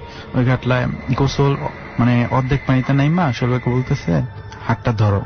তো সোহেল ভাই যেই হাতটা ধরছে, সেই সোহেল ভাইকে নামা পানিতে মধ্যে মাথা চুবান দিয়ে ধরছে। তো চিল্লা চিল্লি, হুমড়া হুমড়ি অবস্থা। যারা আপনারা জানেন, আপনার সারা রাতে কিন্তু মাছ ধরে অনেক জেলে আছে ছোট নৌকা দিয়া। তো এক দুটা জেলে লক্ষ্য করছে জিনিসটা আর কি। একটা লক্ষ্য করার পরে আপনার সেই জেলেগুলো আসছে, আইসা আপনার ধস্তাধস্তি করে ধরছে। এলাকার মানুষগুলো সজাগ। আইসা বলতেছে যে কি হয়েছে, এই ঘটনা। ওকে, তার মানে হচ্ছে আপনার রূপ ধরে কেউ একজন এসে তাকে ডেকে নিয়ে গেছে এবং আস্তে আস্তে নিতে নিতে সেই শ্মশানের ঘাটলার ওই দিকে নিয়ে গেছে এবং ওখানেই তাকে মানে পানিতে চুবাইয়া মারার একটা চেষ্টা করা হচ্ছিল। ফরচুনেটলি ওখানে মাঝিরা ছিল বলে উনি বেঁচে গেছে। ইনশাআল্লাহ মাঝির কারণে বেঁচে গেছে। এবং তার পরের দিন তার শরীরের প্রচন্ড জ্বর, মাথা ব্যথা। তো উনি থাকবে না, মানে উনি জামাতে থাকতে চাইতেছে না, উনি রাগ করেই চলে যান। স্বাভাবিক এই ঘটনার পরে কারো না থাকতে চাওয়া। তারপর আমরা এই মসজিদে 2 দিনই ছিলাম। তারপরের দিন আমরা এই রাঙ্গামাটি শহরের দিকে চলে আসি। ওইদিকে আমাদের জামাত পূর্ণ হওয়ার পরে বাসায় চলে আসে আর কি। এই ঘটনা এইখানেই শেষ হইলে ভালোই তো সুমন ভাই। এই ঘটনাটা এখনো শেষ হয় নাই। কিরকম কি হয়েছে এরপর? আমি ঈদের কয়েকদিন আগেও আমি জিনিসটা ফলো করছি। এটা কি এই গত ঈদ? হ্যাঁ। তো আমি বাজার থেকে আসতেছি, আনুমানিক 11টা কি 11:30 হবে। আমার গেঞ্জিটা উদাম ছিল। তো আমি লক্ষ্য করলাম যে আমার পিছন থেকে একটা মেয়ে, আপনার 8 বছর কি 8.5 বছর হবে, খাটো টাইপের, চুলগুলা কুকড়া কুকড়া, আর হচ্ছে কালো একটা পায়জামা পরা ছিল, খালি পায়ে দৌড়ে যাইতেছে। পিছনে চাইলাম, সামনে চাইলাম, ভ্যানিশ। এমনি ভাবে আরেকদিনও একই অবস্থা। এটা ঈদের পরে আবার ঘটনা, রোজার ঈদের পরে। তো দেখলাম কি যে যেই মেয়েটাকে এর আগের বার দেখছিলাম, সেম 2টাই মেয়ে, একটা আরেকটাকে কি বলতেছে, মানে তাদের ভাষায় কি বলতেছে সেটা আমি বুঝি নাই, তবে কি জানি বইলা আর কি সেটা সামনের জনকে দৌড়াইতেছে, সামনের মেয়েটাকে। আমি এটা দেখে প্রচন্ড ভয় পাই। তো এটা গেল। তো কয়েকদিন পরে আমার একটা ভাই আসতে, সেই ও আমার সাথে থাকতো, একেবারে থাকতো। তো ও সঙ্গত কারণে দোকানে থাকে, আমাদের দোকানে আমি একাই থাকি। মানে ভয়। একটা ভাই আসতে, সেই ও আমার সাথে থাকতো, একেবারে থাকতো। তো ও সঙ্গত কারণে দোকানে থাকে, আমাদের দোকানে আমি একাই থাকি। একদিন হঠাৎ করে আমি সোজা হয়ে শুয়েছিলাম, ডাইন দিকে কাত হওয়ার পরে ডান হাতে স্পর্শ লাগে, মানে ভাবলাম যে শহীদ হয়তো আছে। তো আবার লক্ষ্য করলাম যে শহীদ তো এখন দোকানে থাকে। কি ব্যাপার, কিটা? আমার বাম হাতের সাইডে ছিল আপনার লোহার একটা ছোটখাটো চেয়ার ছিল। ওই চেয়ার দিয়ে ওই জায়গায় বাড়ি দিয়ে সাথে সাথে লাইটটা অন করলাম। সেটা দেখতে পেলাম কি ওইখানে একটা ময়ূরের পাক। ময়ূরের পাক? হ্যাঁ, ময়ূরের পাক না ছিল ওইখানে। ময়ূরের পাক তো আসার কোনো মানে যৌক্তিকতাই নেই। সেটা আমি খুবই অবাক। তারপর থেকে আমি এখন পর্যন্ত আমি লাইট মানে বন্ধ করে ঘুমাই না। এখনো লাইট জ্বেলে ঘুমান? ওকে, তো লাইট জ্বেলে ঘুমানোর পরে কি কোনো ধরনের কোনো প্রবলেম ফেস করেছেন? এমনিতেই কোনো সমস্যা হয় না, কিন্তু যেই ঘটনাটা হয় যে ওই মেয়েটাকে আমি দেখতে পাই যে দৌড়ে যেতে, যেই মেয়েটা, বাচ্চা মেয়েটাকে আপনি যেতে দেখেছিলেন? হ্যাঁ, আমি অনেক ভয় পাই, কারণ সে কি কোনো ধরনের কোনো কিছু বলার চেষ্টা করে আপনাকে? না, কোনো কিছু বলে না, অনেক স্পিডে দৌড়ে যায়। মানে আমি খুবই খেয়াল করছি, মেয়েটার গায়ের রংটা হচ্ছে আপনার শ্যামলা টাইপের, 8-9 বছর যেরকম হয়, সাইজে একটু খাটো আর কি, এরকমই। ওকে, তো এটা কি এখনো চলছে? এটা 2 বার ঘটার পরে এখনো ঘটে নাই, তবে আল্লাহ জানে কি হয়। ওকে, আই হোপ যে এটা আর না ঘটুক আপনার সঙ্গে, সেটাই আশা করছি। তো আমরা যেটা শুনেছিলাম যে আরো কিছু ঘটনা মনে হয় আপনার আছে, তো সেই ঘটনাগুলো কি ছিল? জি, সেই ঘটনাটা হচ্ছে আমাদের বাড়ির পাশে একটা ফ্যাক্টরি আছে, ফ্যাক্টরির নামটা আমি বলতে চাচ্ছি না। ফ্যাক্টরি এটা কোথায়? গাজীপুর? হ্যাঁ, গাজীপুরে, আমাদের মাওনাতে। ওকে, তো ওই ফ্যাক্টরিতে যেটা হয়, প্রথম অবস্থায় ওই ফ্যাক্টরিতে আপনার অনেক জঞ্জাল ছিল আর কি। তো আপনি যে ফ্যাক্টরির ঘটনাটা বলছেন, সেই ফ্যাক্টরিটা কবে তৈরি হয়েছে? সেটা ঘটনাটা কতদিন আগে সেটাই। হ্যাঁ, ঘটনাটা হচ্ছে আপনার আজ থেকে প্রায় 7-8 বছর আগে। 7-8 বছর আগে। হ্যাঁ, তো ফ্যাক্টরিটা যখন বাউন্ডারি করা হয়, তো বাউন্ডারি করানোর পরে এক সাইড দিয়ে শুধু ডাইভা যায়, পিলার গুলো ডাইভা যায়। তো আপনার ইঞ্জিনিয়ার আনছে, ইঞ্জিনিয়ার আনার পরে ধরতে পারতেছে না। এটা কি কোনো ধরনের কোনো পুকুর ডোবা ভরাট করে করা হচ্ছিল? না, কিছুই না। আচ্ছা, একদম সমান জায়গা। তো কয়েকবার করার পরে আপনার জায়গাটা মিলত পড়ানো হয়েছে। হুজুর আনছিল, হুজুর এনে বলছে জায়গাটা তো এমনি তো একটু খারাপ, জঞ্জাল ছিল আগে, মিলত পড়ায় দেন, ভালো হয়ে যেতে পারে ইনশাল্লাহ। তারপরে মোটামুটি কমপ্লিট করা হয়েছে বাউন্ডারিটা। তো বাউন্ডারিটা কমপ্লিট করার পরে যে ঘটনাটা ঘটে, আপাতত ফ্যাক্টরির ভিতরে কিছু মালপত্র আনা হয় ফ্যাক্টরি করার জন্য। মালপত্র পাহারা দেওয়ার জন্য কিছু গার্ডও রাখা হয়, নাইট গার্ড, তারা পাহারা দেয় 3-4 জন মিলে, গ্রুপে গ্রুপে আর কি। তো যেটা সমস্যা হয় কি, টাইলস রাখা ছিল, তো আপনার দেখা যায় কি তারা ছিল পূবে, একটু পশ্চিমে টাইলস ভাঙা শব্দ, তো পশ্চিমে গেছে আবার পূবে টাইলস ভাঙা শব্দ। তো যায়া দেখতেছে টাইলস ঠিকই ভাঙা, কিন্তু কেউ নেই। তো তারপরে তার মানে ওরা যে টাইলস ভাঙাগুলো দেখতে পাচ্ছে যে টাইলস ভাঙা হয়েছে, হ্যাঁ, টাইলস এমন না যে শুধু শব্দটাই শুনছে কিন্তু ভাঙা দেখতে পাচ্ছে, বাট টাইলস ভাঙাও দেখতে পাচ্ছে। হ্যাঁ, ভাঙা দেখতে পাইতেছে। এইভাবে যাওয়ার পরে কয়জন গার্ড থাকতো মনে হয়? তো আনুমানিক আপনার গ্রুপে বিভক্ত ছিল, তো ওই 8-9 জনের মতো। 8-9 জন গার্ড, দ্যাট মিনস এটা মানে মোর দেন এনাফ যে এটা খুঁজে বের করার জন্য, যদি কোনো মানুষ এটা ঘটিয়ে থাকে। এমনি সবাই ভয় পেয়ে গেছে যে জিনিসটা কি। আচ্ছা, তারপর উপরে ছাদ দিল, ঢালাই দিল। তারপর যেটা হয় যে মেশিন পত্রর ভিতরে আপনার দেখা গেছে মেশিন চলতেছে ফ্যাক্টরি রানিং হওয়ার পরে আর কি, মেশিন চলতেছে একেবারে বন্ধ হয়ে যায়। যে এরকম ভাবে যে একটা শ্রমিক কাজ করতেছে, হাত এমনিতেই মেশিনের ভিতরে ঢুকে গেছে, এরকম হয়েছে শ্রমিক। এটা তো আসলে আমি জানি না এটা কতটুকু ভৌতিকতার কি আছে, কারণ এটা তো যে কোনো দুর্ঘটনা কাজ করতে গেলে হতেই পারে। হ্যাঁ হ্যাঁ, আমি আসতেছি। তো তারপর যেটা হয় যে যারা নাইট গার্ড, তো এখানে আপনার একটা রাস্তা আছে অপোজিট সাইডে, মেন যেই গেটটা আগে ছিল এটা বন্ধ করে দেওয়া হয়েছে। কি কারণে বন্ধ করে দিয়েছে সেটার কারণ আমি বলতেছি। আপনার যে নাইট গার্ড, সেই নাইট গার্ড দেখতেছে কি যে তার এক মালিক তাকে ডাক দিছে, এটা রাত্রির ঘটনা। তার এক মালিক, সম্ভবত মালিক ডাক দিলে যাইতেই হবে, এরকম সে দেখতেছে নাকি রূপটা চেঞ্জ হয়ে গেছে। আচ্ছা, তো রূপটা চেঞ্জ হয়ে যাওয়ার পরে তাকে এরকম ভাবে দস্তাদস্তি অবস্থায় তাকে মাথা এরকম ভাবে বালুর ভিতরে গাড়া ধরছে সেই গার্ডের। হ্যাঁ হ্যাঁ, সেই গার্ডের, সে যাই হোক, মাথা গাড়া ধরছে, পরে চিল্লাচিল্লি শুরু। তারপরে আপনার যারা অন্যান্য গার্ডরা ছিল তারা এই হুড়োহুড়ি করে উঠাইছে, উঠায় বলতেছে যে আমাকে এরকম ভাবে এক স্যার ডেকে আনছে, এই ঘটনা। আর এটার ভিতরে আরেকটা ঘটনা ঘটতো যে ফ্যাক্টরি রানিং হওয়ার পরে অনেকদিন পরে আপনার দেখা গেছে কি কাজ করতেছে, লেবার কাজ করতেছে, এক অফিসার আসছে, অফিসারে ডাক দিছে যে এরকম আসো, কাজ আছে। তো অফিসারের চেম্বারে গিয়ে দেখে অফিসার ঘুমায় রয়েছে। তো অফিসার ঘুমায় রয়েছে, তো বলতেছে স্যার ডাক দিচ্ছেন, আমি কোন সময় তোমরা ডাক দিলাম সবার সামনে? হ্যাঁ, তো এমনিতেই মানে রূপ ধরে যাইতো। হচ্ছে ওই ফ্যাক্টরিটাতে, ফ্যাক্টরি তৈরি হওয়ার পরেও মানে বিভিন্ন ধরনের ঘটনা ঘটতেই থাকে। হ্যাঁ, তো স্যারের রূপ ধরে যাইতো। তো একবার এক লেবারকে টয়লেটের ভিতরে ডাইকে আনছে, ডাইকে না তাকে আর জীবিত পাওয়া যায় নাই, তার শুধু একজোড়া স্যান্ডেল পাওয়া গেছিল আর কি। তাকে কি অবস্থায় পাওয়া গেছে? তাকে পাওয়াই যায়নি, মানে একদম আদৌ পাওয়া যায়? হ্যাঁ হ্যাঁ, পাওয়াই যায়নি। তো তার সাথে যারা ছিল তারা বললো যে সে তো দেখলাম টয়লেটে গেছে, যাওয়ার পর এরকম ভাবে অদৃশ্য। তো তারপর এরকম ভাবে ওই লেফটিন যে জায়গায় ছিল টয়লেট ওইটা বন্ধ করে আরেক সাইডে অপোজিট সাইডে, এই ঘটনাগুলোর জন্য বন্ধ করে দিচ্ছে। হ্যাঁ, টয়লেটটা বন্ধ করে দেওয়া আরেক সাইডে বানানো হয়েছে। ওই টয়লেটের জায়গায় আপনার জেনারেটর বসাইছে যাতে শব্দের কারণে না থাকে। আচ্ছা, তো শব্দের কারণে তো থাকে না, দেখা গেছে জেনারেটর এমনিতেই বন্ধ হয়ে যায় এবং দেখা গেছে কি জেনারেটর পাস নষ্ট হয়ে যায় এমনিতেই। তো তারপর কি হইলো, ওই জেনারেটরের সাথে আর্থিং করে দেওয়া হইলো যাতে শর্টমট কেউ যদি ইচ্ছামি করে দুষ্টামি করে ধরতে যেন না পারে, তাহলে এরকম ভাবে হবে না। তো দেখা গেছে কি একদিন রাত্রে ডিউটি করতেছে সবাই, হঠাৎ করে দাম করে শব্দ হয়েছে। অনেক জোরে শব্দ হওয়ার পরে সবাই গেছে, অফিসার টফিসার স্যার সবাই গেছে, যা দেখে ওখানে বুতুম পেঁচা রাত্রে পাওয়া গেছে আর কি, পুরা অবস্থায়। হ্যাঁ, শর্ট খাইলে যে পুরোটা হয় ওইটা। আচ্ছা আচ্ছা, ওই বুতুম পেঁচা পাওয়া গেছে।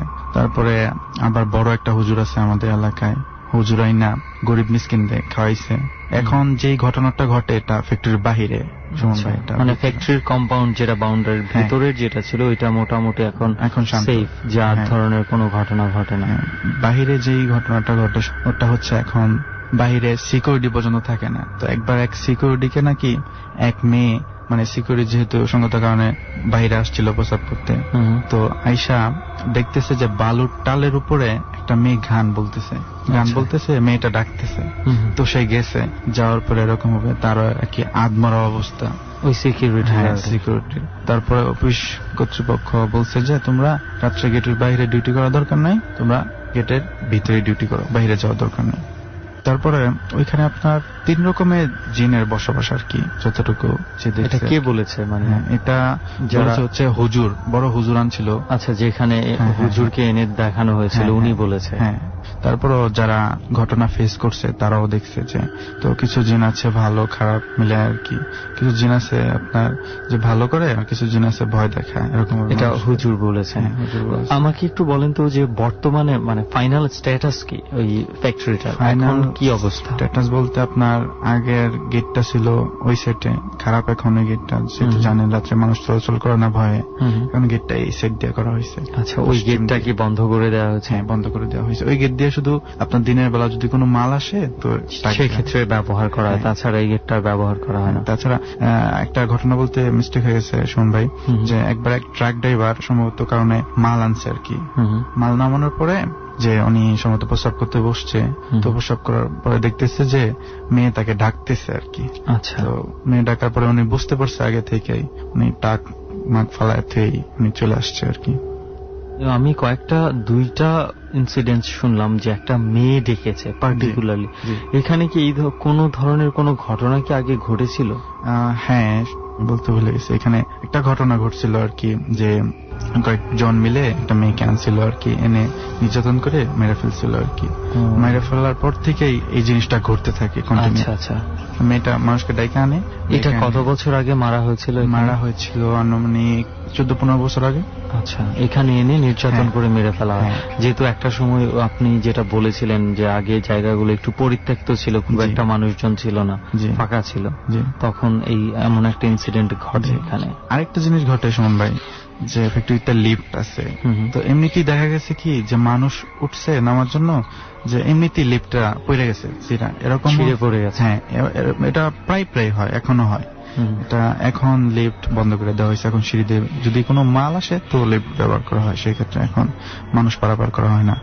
তো লিফট এমনিতেই দেখা গেছে কি একদিন হঠাৎ যে মানুষ নামতেছে, এমনিতে অর্ধেক পথে যখন নামছে এমনিতেই লিফটটা ছিঁড়া এরকম পড়ে গেছে, মানুষ আহত হয়েছে। ওকে, টয়লেটের ঘটনাটা সুমন ভাই এখনো ঘটতেছে আর কি, 1 বছর অথবা 2 বছর 3 বছর পরে হইলো একটা মানুষ আর কি হঠাৎ করে উধাও হয়ে যায়।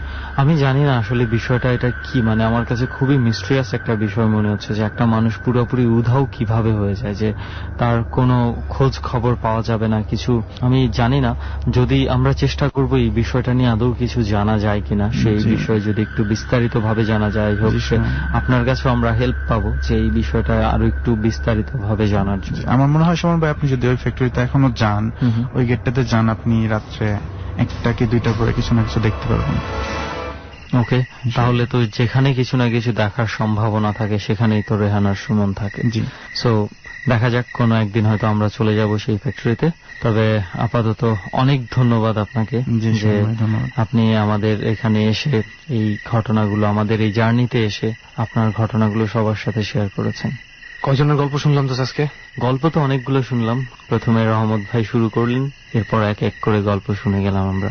বিশেষ করে মানিক ভাইয়ের গল্পতে এসে একটু মানে থক হয়ে গেছিলাম আমরা সবাই। জানি না মানিক ভাই নিজেও একটু মানে নার্ভাস হয়ে গেছিল। বাট আমার মনে হয় now this is the time for other people to থ, মানে আমাদের যে গেস্টরা আছে তাদেরকে থ খাইয়ে দেওয়ার সময়। তারা কি জানে তারা কোথায় বসে আছে? তারা জানে না, তারা থ হয়ে যাবে, এবং বিশেষ করে যারা রেডিওতে শুনবে তারাও থ হয়ে যাবে, যেমন আমি আর তুই থ হয়ে গেছিলাম। এক্স্যাক্টলি।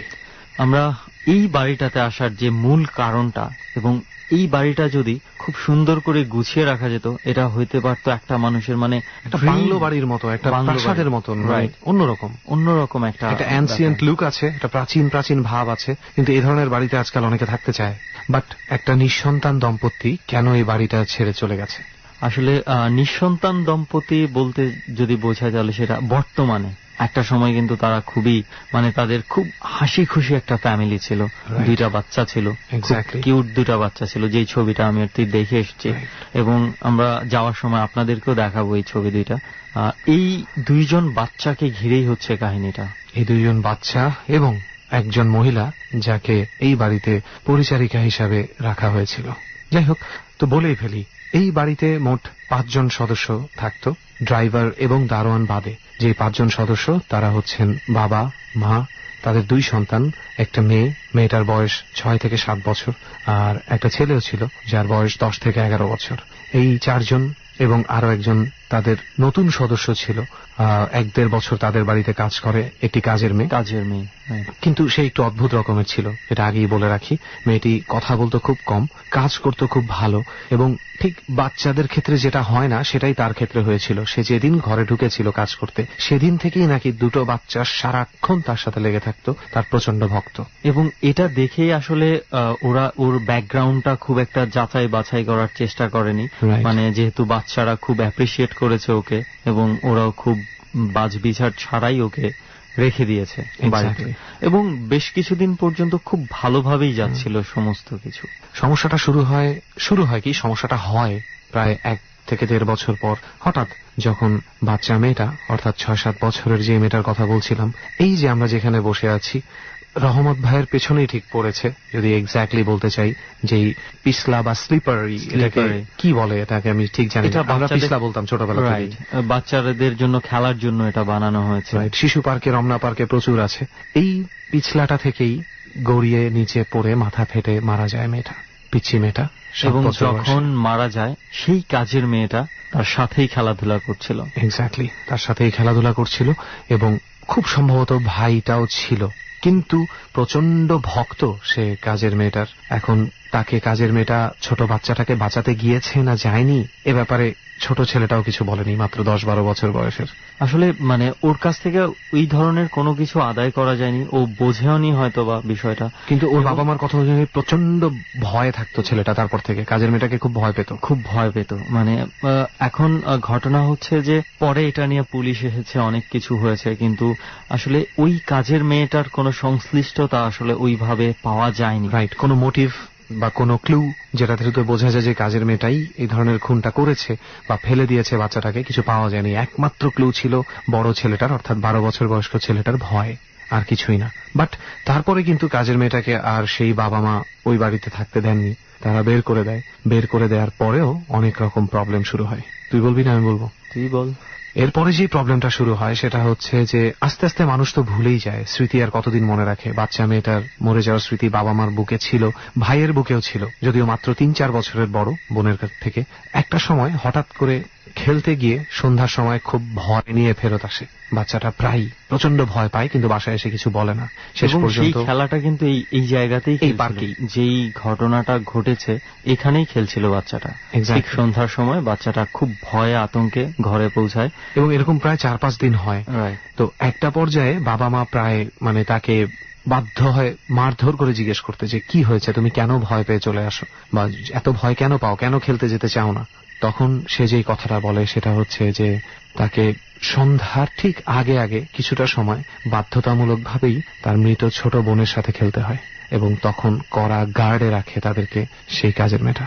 এবং আরো একটা অদ্ভুত বিষয় হচ্ছে এই ছেলেটা অনেক সময় রাতের বেলা গভীর রাতে ঘুম থেকে উঠে যায় এবং সেই খেলার জায়গাটাতে সে খুব যেতে চায়, যে তাকে খেলার জন্য ডাকা হচ্ছে, এবং তখন তার পুরো চেহারাটাই পাল্টে যায়। সেই ছেলেটা খুব পুরো অচেনা হয়ে যায়, এত ছোট্ট একটা বাচ্চা। তো বাবা মা যেটা আসলে আর নিতে পারছিল না, একটা বাচ্চা হারিয়েছে, আর একটা বাচ্চার এই ধরনের পরিস্থিতি তারা কিছুতেই মেনে নিতে পারছিল না। এই কারণেই বোধহয় তারা ডিসাইড করে কোনো এক মাসে তারা বাড়িটা ছেড়ে দেবে, কিন্তু তাদের মনে হয় তখনই ছেড়ে দেওয়া উচিত ছিল, ওই মুহূর্তে। কারণ যেদিন তারা বাড়ি ছাড়ার কথা তার 3 দিন আগে ঠিক সেই পিছলা থেকেই পড়ে গিয়ে 12 বছর বয়সের ছেলেটাও মৃত্যুবরণ করে। এবং অদ্ভুত বিষয় কি, যখন প্রথম দুর্ঘটনা ঘটে এই জিনিসটার যেটা রহমত ভাইয়ের পেছনে পড়েছে, এটাতে কিন্তু বেশ কিছু আরো সংস্কার আনা হয়েছে। যদিও প্রথম দুর্ঘটনা ঘটার মতো এই ধরনের কোনো কারণ ছিল না এখানে, তারপর এটাকে আরো সেফ বানানো হয়েছে, তারপরেও এই দুর্ঘটনাটা ঘটছে এবং একইভাবে। এবং পুলিশ ইনভেস্টিগেশনে যেটা বলা হয় যে সবাই কিন্তু পা নিচের দিকে দিয়েই পিছলায় পড়ে, তাই না?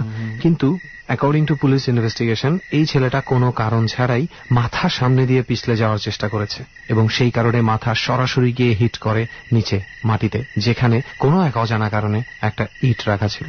নোবডি নোজ ওয়াই, কে রেখেছে, কেন রেখেছে। আসলে এটা অনেকেই চাইবেন হয়তো এটাকে স্রেফ দুর্ঘটনা হিসেবেই ঘটতে, কিন্তু এটার পেছনে আরো অনেক ছোট ছোট কিছু কারণ রয়ে গেছে। যারা এই বাড়িতে আছে তারা এই কারণগুলো ফেস করেছে, এই জন্য তারা বাধ্য হয়েছে এই বাড়িটাতে আসলে শেষ পর্যন্ত ছেড়ে দিতে। আমার মনে হয় একটা ঘটনা আমরা এসকেপ করে গেছি, বাট এটা আমাদের বলে দেওয়া উচিত, যেহেতু আমরা কারো নাম বলছি না, আমরা ঘটনাটা বলতেই পারি। বাচ্চাটা যখন ভয় পেত, 12 বছর বয়স্ক ছেলেটা খেলতে যেতে, একদিন কিন্তু বাচ্চার মা নিচে তাকিয়ে দেখে কাজের মেয়েটার পেছনের অংশটা দেখতে পায় যে দাঁড়িয়ে আছে এবং ছেলেটা খেলছে।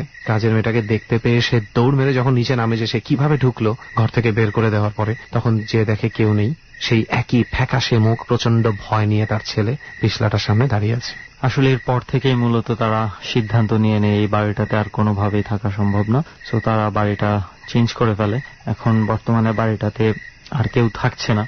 আর আমার মনে হয় এই একই সিদ্ধান্ত এখন আমাদেরও নেওয়ার সময় চলে এসেছে আমাদের এই বাড়িটা। কারণ হচ্ছে আমরা যদিও যতই বলছি এই বাড়িটাতে কেউ থাকছে না, আদৌ কি কেউ থাকছে না? হু নোজ, আমার তো মনে হয় না। আমি যখন বাড়িটার ভেতর থেকে আসছিলাম সামথিং একটা আছে, কোনো কিছু কিছু জায়গায় গেলে সেন্সটা ওইভাবে অন্যরকম ভাবে কাজ করে, অনেকেই ফিল করতে পারেন সেটা।